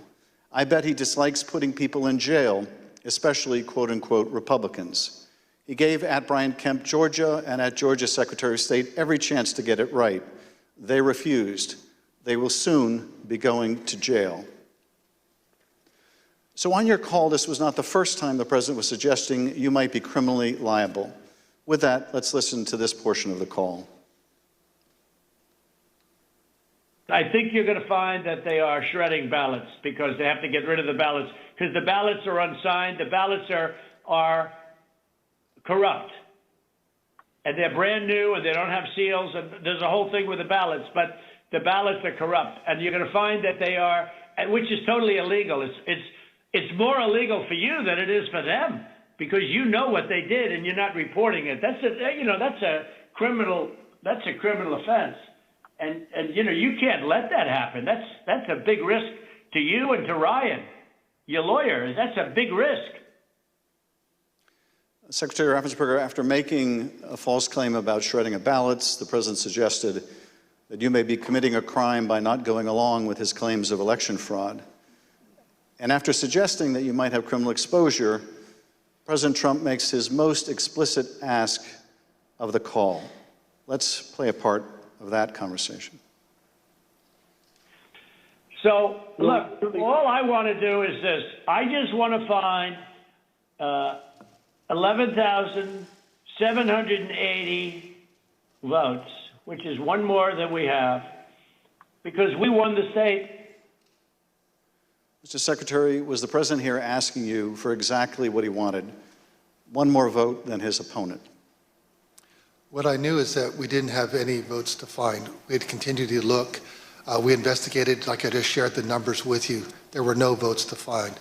That was an accurate count that had been certified. And as our general counsel said, there was no shredding of ballots. Mr. Secretary, after making this request, the president then goes back to the danger of having you deny these allegations of fraud. Let's listen to that part of the clip. And I watched you this morning and you said, well, there was no criminality, but I mean, all of this stuff is very dangerous stuff. When you talk about no criminality, I think it's very dangerous for you to say that. Secretary Raffensperger, you wrote about this in your book, and you said, quote, I felt then and still believe today that this was a threat.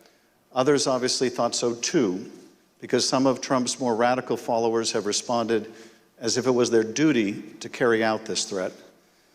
Please tell us what you, your wife, even your daughter-in-law experienced regarding threats from Trump's more radical followers.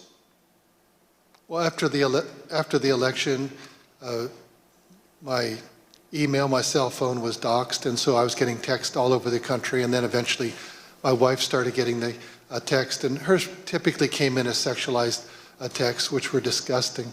You have to understand that Trish and I, we met in high school, and we've been married over 40 years now, and so they started going after her, I think, just to probably put pressure on me. Why don't you just quit, walk away? And so that happened, and then some people broke into my daughter-in-law's home, and my son has passed, and she's a widow and has 2 kids. And so we're very concerned about her safety also. And Mr. Secretary, why didn't you just quit and walk away?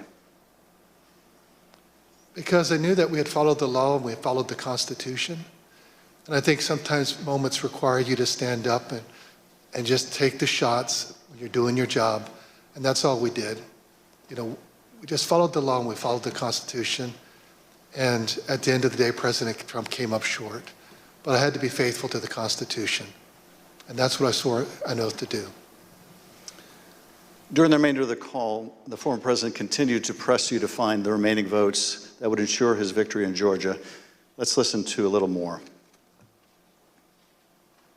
Why wouldn't you want to find the right answer, Brad, instead of keep saying that the numbers are right? So look, can you get together tomorrow? And Brad, we just want the truth. It's simple. And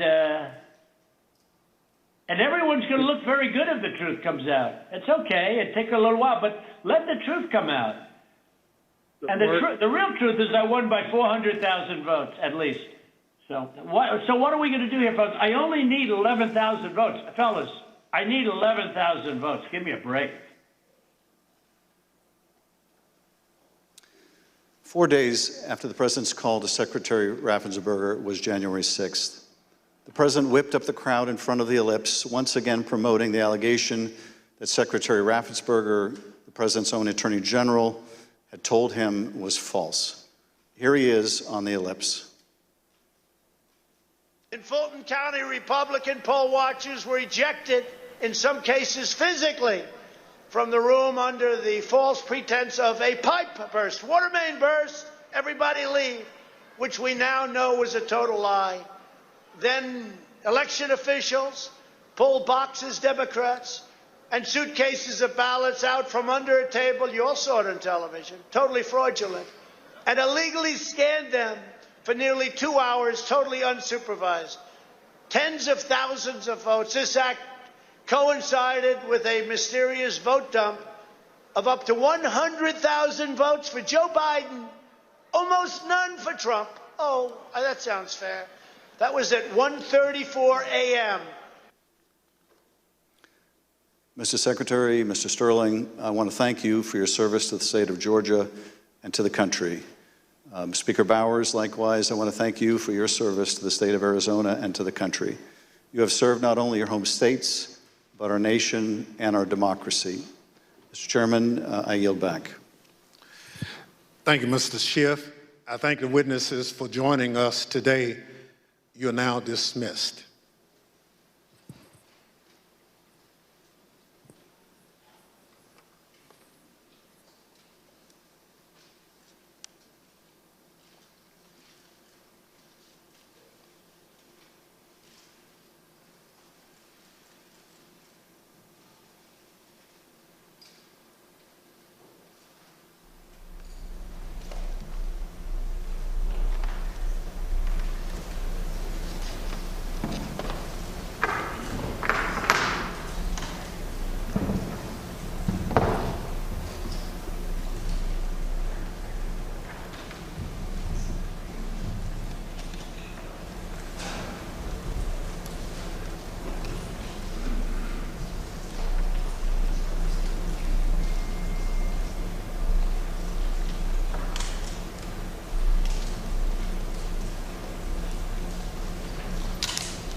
I now welcome our final witness this afternoon.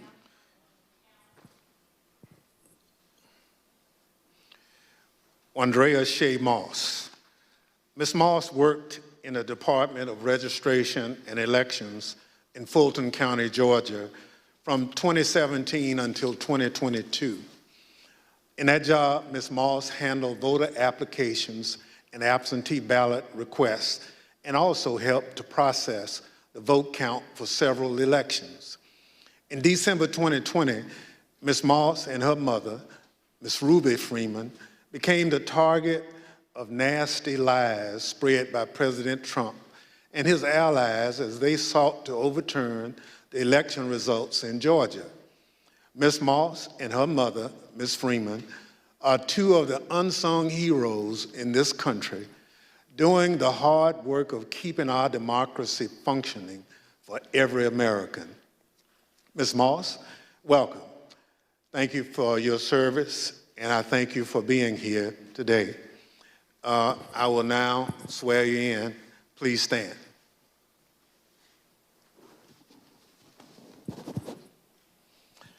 Do you swear or affirm on the penalty of perjury that the testimony you're about to give is the truth, the whole truth, and nothing but the truth, so help you God? Thank you. Please be seated. Let the record reflect that the witness answered in the affirmative. Ms. Moss, thank you very much for being here today. I understand that you are here along with your mother today. Would you like to introduce your mama?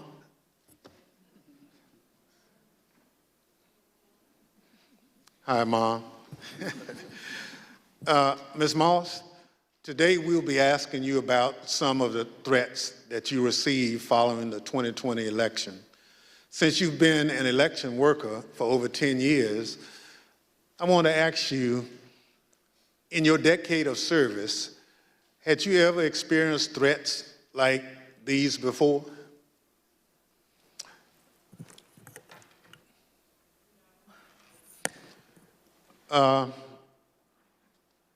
Don't be nervous. Just, I understand. So, and I want to make sure that the record reflects that you've done it for quite a while and you never received a threat. And your answer was no. Thank you. Pursuant to Section 5C8 of the House Resolution 503, the chair recognizes the gentleman from California, Mr. Schiff, for questions. Good afternoon, Ms. Moss. Thank you for being here. I understand that you were employed by the Fulton County Registration and Elections Department for more than 10 years, and I understand that you love that job. Please tell us what made you so fond of the work that you did.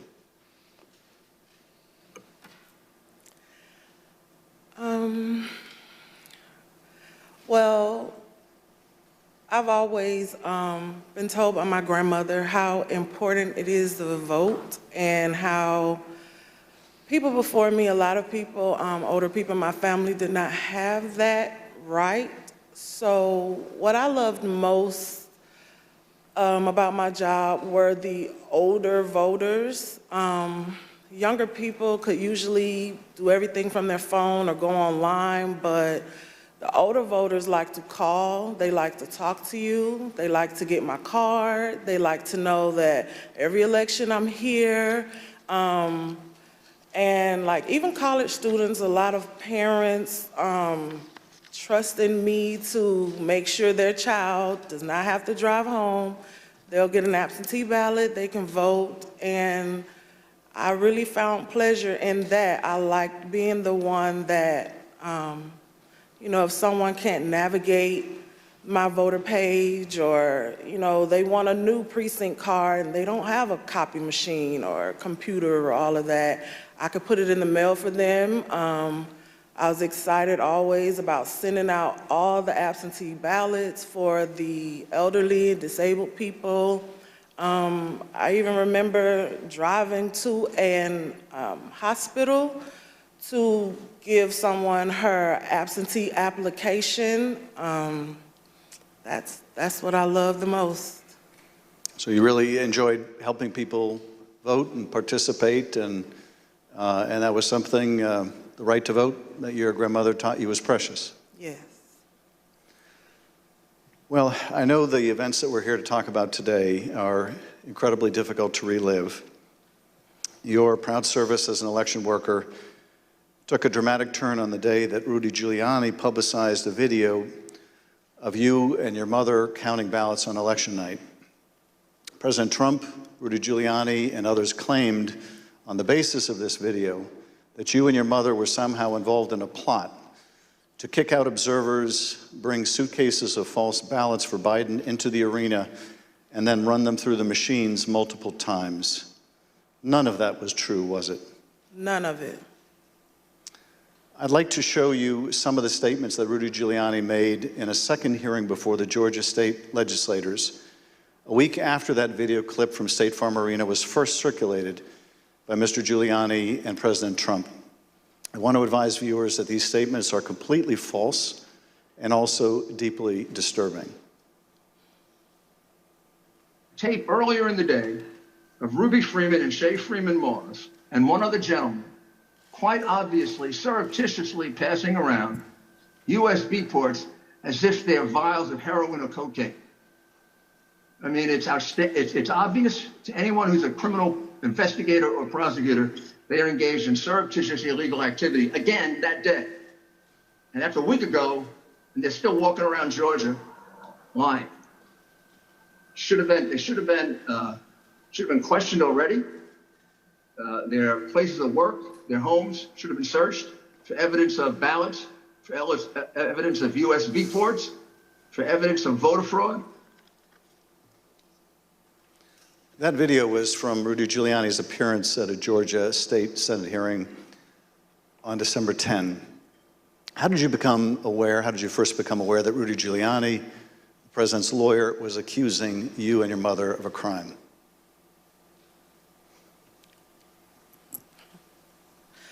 I was at work, like always, and the former chief, Mr. Jones, asked me to come to his office. And when I went to his office, the former director, Mr. Barron, was in there, and they showed me a video on their computer. It was just like a very short clip of us working at State Farm, and it had someone on the video like talking over the video, just saying that we were doing things that we weren't supposed to do, just lying throughout the video. And that's when I first found out about it. And were there social media posts that they showed you responding to those false claims? Well, when I saw the video, of course, the first thing that I said was like, why? Why are they doing this? What's going on? And they, just told me that Trump and his allies were not satisfied with the outcome of the election, and they were getting a lot of threats and being harassed online, and asked me, have I been receiving anything, and I need to check on my mom. And I told them, I was like, where have they, where have you been getting these threats? I don't believe I have any. And Mr. Jones told me, like, they're attacking his Facebook, and I don't really use Facebook. I have one, so I went to the Facebook app, and I'm just kind of panicky at this point because this has never happened to me, and my mom is involved, and I'm like her only child. So I'm just asking him, like, well, where are the messages? All I see is the feeds. Like, how do you get to the messages? And he said, it's another icon on your phone that says Messenger. And I went to that icon, and it was just a lot of horrible things there. And those horrible things, did they include threats? Yes, a lot of threats, wishing death upon me, telling me that, I'll be in jail with my mother, and saying things like, be glad it's 2020 and not 1920. Were a lot of these threats and vile comments racist in nature? A lot of them were racist. A lot of them were just hateful. But yes, sir. In one of the videos we just watched, Mr. Giuliani accused you and your mother of passing some sort of USB drive to each other. What was your mom actually handing you on that video? A ginger mint. It wasn't just Rudy Giuliani. We heard President Trump make these false allegations repeatedly during his call with Secretary Raffensperger. Let's listen to a portion of what he had to say about you and your mother. We had at least 18,000, that's on tape. We had them counted very painstakingly, 18,000 voters having to do with Ruby Freeman. She's a vote scammer, a professional vote scammer and hustler. Donald Trump attacked you and your mother using her name 18 times on that call. 18 times. Ms. Moss, can you describe what you experienced listening to former President Trump attack you and your mother in a call with the Georgia Secretary of State? I felt horrible. I felt like it was all my fault. Like, if I would have never decided to be an elections worker, like, I could have done anything else, but that's what I decided to do. And now people are lying and spreading rumors and lies and attacking my mom. I'm her only child. Going to my grandmother's house. I'm her only grandchild. And my kid. It's just, I felt so bad. I just felt bad for my mom, and I felt horrible for picking this job and being the one that always wants to help and always there, and never missing not one election. I just felt like it was my fault for putting my family in this situation. Well, it wasn't your fault. Your mother was kind enough to come speak with us earlier. Let's listen to her story in her words. My name is Ruby Freeman. I've always believed that when God says that he'll make your name great, but this is not the way it was supposed to be. I could have never imagined the events that followed the presidential election 2020. For my entire professional life, I was Lady Ruby. My community in Georgia, where I was born and lived my whole life, knew me as Lady Ruby. I built my own business around that name, LaRuby's Unique Treasures, a pop-up shop catering to ladies with unique fashions. I wore a shirt that proudly proclaimed that I was, and I am, Lady Ruby. Actually, I had that shirt on. I had that shirt in every color. I wore that shirt on Election Day 2020. I haven't worn it since, and I'll never wear it again. Now I won't even introduce myself by my name anymore. I get nervous when I bump into someone I know in the grocery store who says my name.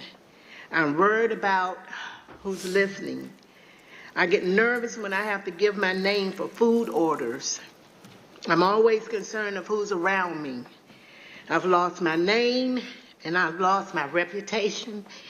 I've lost my sense of security, all because a group of people, starting with number 45 and his ally, Rudy Giuliani, decided to scapegoat me and my daughter, Shay, to push their own lies about how the presidential election was stolen. Ms. Moss, how has this experience of being targeted by the former president and his allies affected your life? It's turned my life upside down. I no longer give out my business card. I don't transfer calls. I don't want anyone knowing my name. I don't want to go anywhere with my mom because she might yell my name out over the grocery aisle or something. I don't go to the grocery store at all. I haven't been anywhere at all. I've gained about 60 pounds. I just don't do nothing anymore. I don't want to go anywhere. I second guess everything that I do. It's affecting my life in a major way. In every way. All because of lies. For me doing my job, same thing I've been doing forever.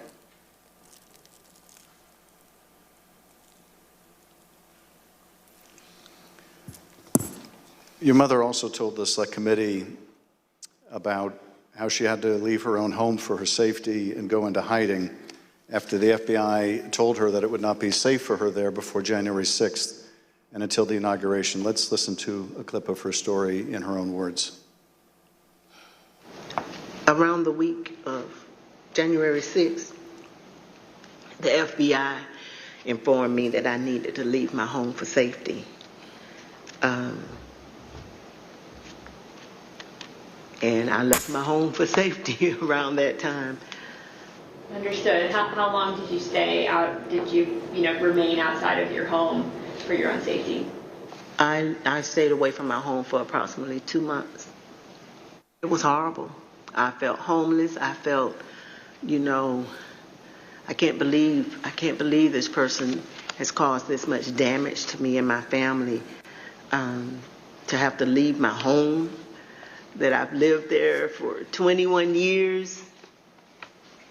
And, you know, I'm having to have my neighbors watch out for me, you know, and I have to go and stay with somebody. It was hard. It was horrible.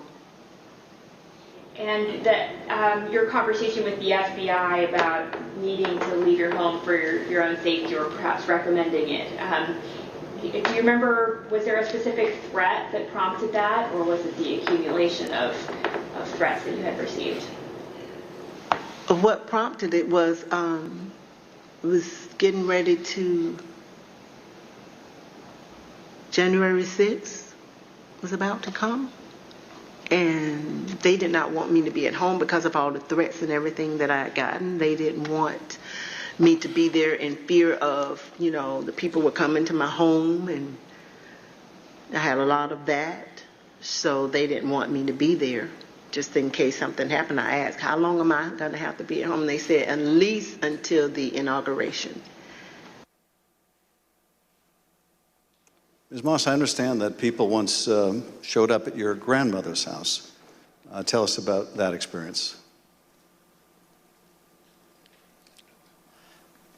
I received a call from my grandmother.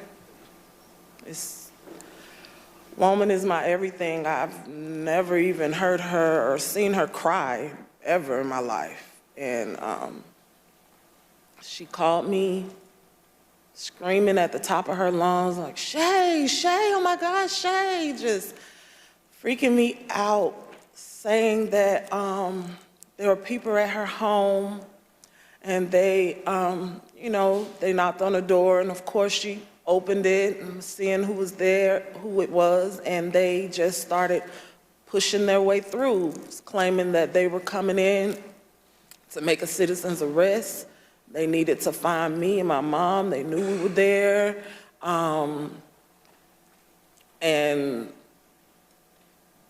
she was just screaming and didn't know what to do. And I wasn't there, so, you know, I just felt so helpless and so horrible for her.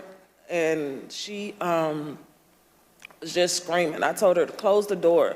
Don't open the door for anyone. And you know, she's a 70-something, I won't say, year-old woman, and she doesn't like having restrictions. She wants to answer the door. She likes to get her steps in, walking around the neighborhood, and I had to tell her, like, you can't do that. You have to be safe. You know, she would tell me that at night, people would just continuously send pizzas over and over to her home, you know, and they were expecting her to pay for these large amounts of pizzas, and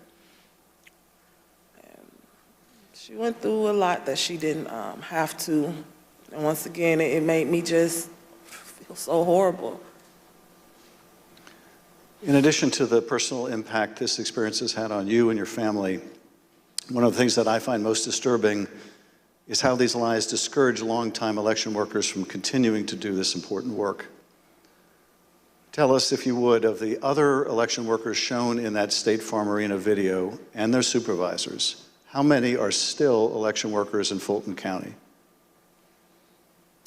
There is no permanent election worker or supervisor in that video that's still there. And did you end up leaving your position as well? Yes, I left. Ms. Moss, I want to thank you for coming in to speak with us and to thank you for your service to our democracy. What we have just played is a truly horrible and appalling sample, but just a sample of the things that were said about you and your mother following the election. I want to say how very sorry I think we all are for what you've gone through, and tragically, you're not alone. Other election workers around the country have also been the subject of lies and threats. No election worker should be subject to such heinous treatment just for doing their job. With your permission, I would like to give your mother the last word. Yes. We're just going to play the tape. There is nowhere I feel safe Nowhere. Do you know how it feels to have the President of the United States to target you? The President of the United States is supposed to represent every American, not to target one. But he targeted me, Lady Ruby, a small business owner, a mother, a proud American citizen who stand up to help Fulton County run an election in the middle of the pandemic. Thank you, Ms. Moss. Thank you, Ms. Freeman, or as America now knows her, Lady Ruby, for your service to Fulton County, Georgia, our country, and our democracy. Mr. Chairman, I yield back. Thank you, Mr. Schiff. Ms. Moss? Yes, sir. I want to thank you for sharing with us the very troubling story of what you and your mother experienced. The harassment of election workers like you simply for doing your duty as public servants poses a threat to our democratic process.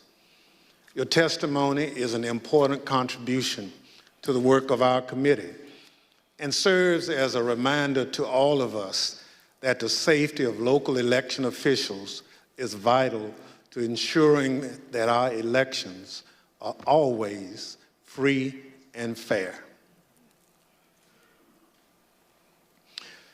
I want to thank our witness for joining us today. The members of the Select Committee may have additional questions for today's witness, and we ask that you respond expeditiously in writing to those questions. Without objection, members will be permitted 10 business days to submit statements for the record, including opening remarks and additional questions for the witness. Without objection, the chair recognizes the gentleman from California, Mr. Schiff, for a closing statement. For more than 200 years, our democracy has been distinguished by the peaceful transfer of power. When an American raises their right hand and takes the presidential oath of office, they are transformed from an ordinary citizen into the most powerful person in the world, the president. This is an awesome power to acquire. It is even more awesome when it is handed on peacefully. When George Washington relinquished the office of the presidency, it set a precedent that served as a beacon for other nations struggling against tyranny. When Ronald Reagan described it as a kind of miracle in the eyes of the world, he was exactly right. Other countries use violence to seize and hold power, but not in the United States, not in America. When Donald Trump used the power of the presidency to try to stay in office after losing the election to Joe Biden, he broke that sacred and centuries-old covenant. Whether his actions were criminal will ultimately be for others to decide. But what he did was, without a doubt, unconstitutional. It was unpatriotic, and it was fundamentally un-American. And when he used the power of his presidency to put the enormous pressure on state, local, and local elections officials and his own vice president, it became downright dangerous. On January 6th, that pressure became deadly. Ruby Freeman said the president is supposed to protect every American, not target them. And she is right. If the most powerful person in the world can bring the full weight of the presidency down on an ordinary citizen who is merely doing her job with a lie as big and heavy as a mountain, who among us is safe? None of us is. None of us. In city councils and town councils, on school boards and election boards, from the Congress to the courts, dedicated public servants are leaving their posts because of death threats to them and to their families. This is not who we are. It must not become who we are. Our democracy held because courageous people like those you heard from today put their oath to the Constitution above their loyalty to one man or to one party. The system held, but barely, and the question remains, will it hold again? If we are able to communicate anything during these hearings, I hope it is this: we have been blessed beyond measure to live in the world's greatest democracy. That is a legacy to be proud of and to cherish, but it is not one to be taken for granted. That we have lived in a democracy for more than 200 years does not mean we shall do so tomorrow. We must reject violence. We must embrace our Constitution with the reverence it deserves, take our oath of office and duties as citizens seriously, informed by the knowledge of right and wrong, and armed with no more than the power of our ideas and the truth, carry on this venerable experiment in self-governance. Thank you, Mr. Chairman, and I yield back. Without objection, the chair recognizes the gentlewoman from Wyoming, Ms. Cheney, for a closing statement. Thank you very much, Mr. Chairman. Lady Ruby and Shay, thank you for your courage. Thank you for your strength. Thank you for being here today. It means so much for everyone to hear your story, so thank you for that. We have had tremendous testimony today. We've been reminded that we're a nation of laws. And we've been reminded by you and by Speaker Bowers and Secretary of State Raffensperger, Mr. Sterling, that our institutions don't defend themselves. Individuals do that. And we've reminded that it takes public servants. It takes people who've made a commitment to our system to defend our system. We also have been reminded what it means to take an oath under God to the Constitution, what it means to defend the Constitution. And we were reminded by Speaker Bowers that our Constitution is indeed a divinely inspired document. And so it's been an honor to spend time with you and with our previous witnesses here today. To date, more than 30 witnesses called before this committee have not done what you've done, but have invoked their Fifth Amendment rights against self-incrimination. Roger Stone took the Fifth, General Michael Flynn took the Fifth, John Eastman took the Fifth. Others, like Steve Bannon and Peter Navarro, simply refused to comply with lawful subpoenas, and they have been indicted.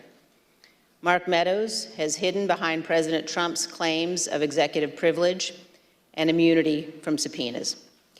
We're engaged now in litigation with Mr. Meadows. The American people in our hearings have heard from Bill Barr, Jeff Rosen, Richard Donahue, and many others who stood up and did what is right. And they will hear more of that testimony soon. But the American people have not yet heard from Mr. Trump's former White House counsel, Pat Cipollone.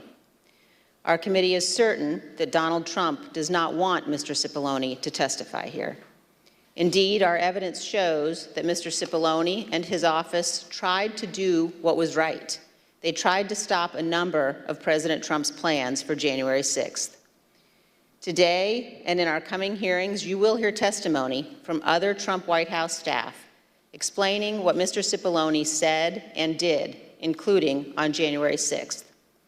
But we think the American people deserve to hear from Mr. Cipollone personally. He should appear before this committee, and we are working to secure his testimony.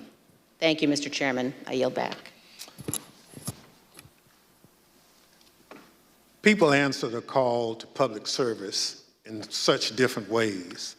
Some run for office. Some volunteer to make sure their neighbors can get to their voting locations. Some work at polling sites to help election day go smoothly. Some look into problems to guarantee our elections are secure and accurate, just to name a few.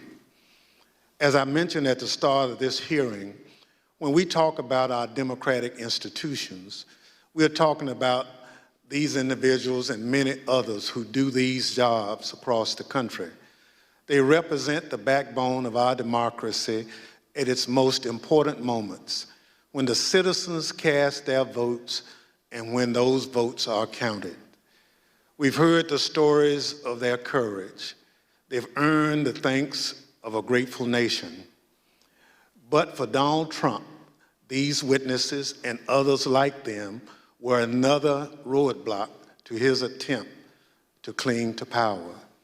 On Thursday, we'll hear about another part of that scheme, his attempt to corrupt the country's top law enforcement body, the Justice Department to support his attempt to overturn the election.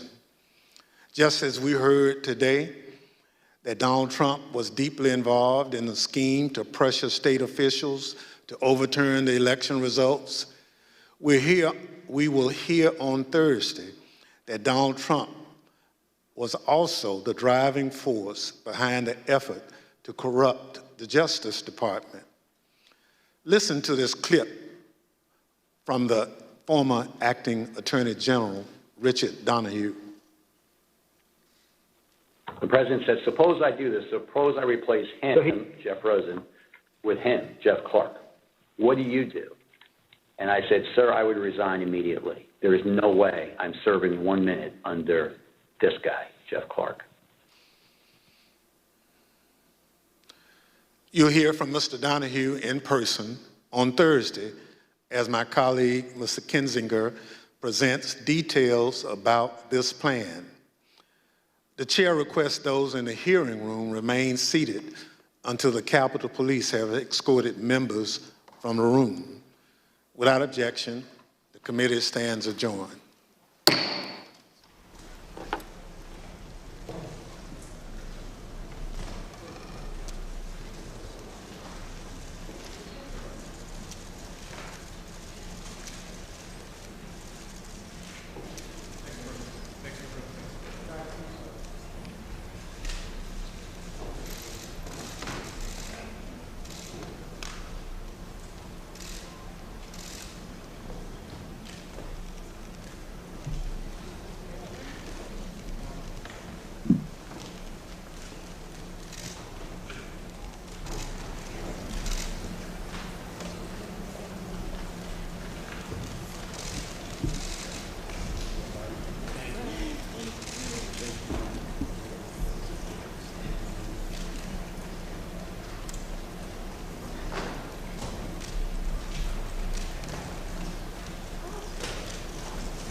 Speaking to reporters after the January 6th committee hearing.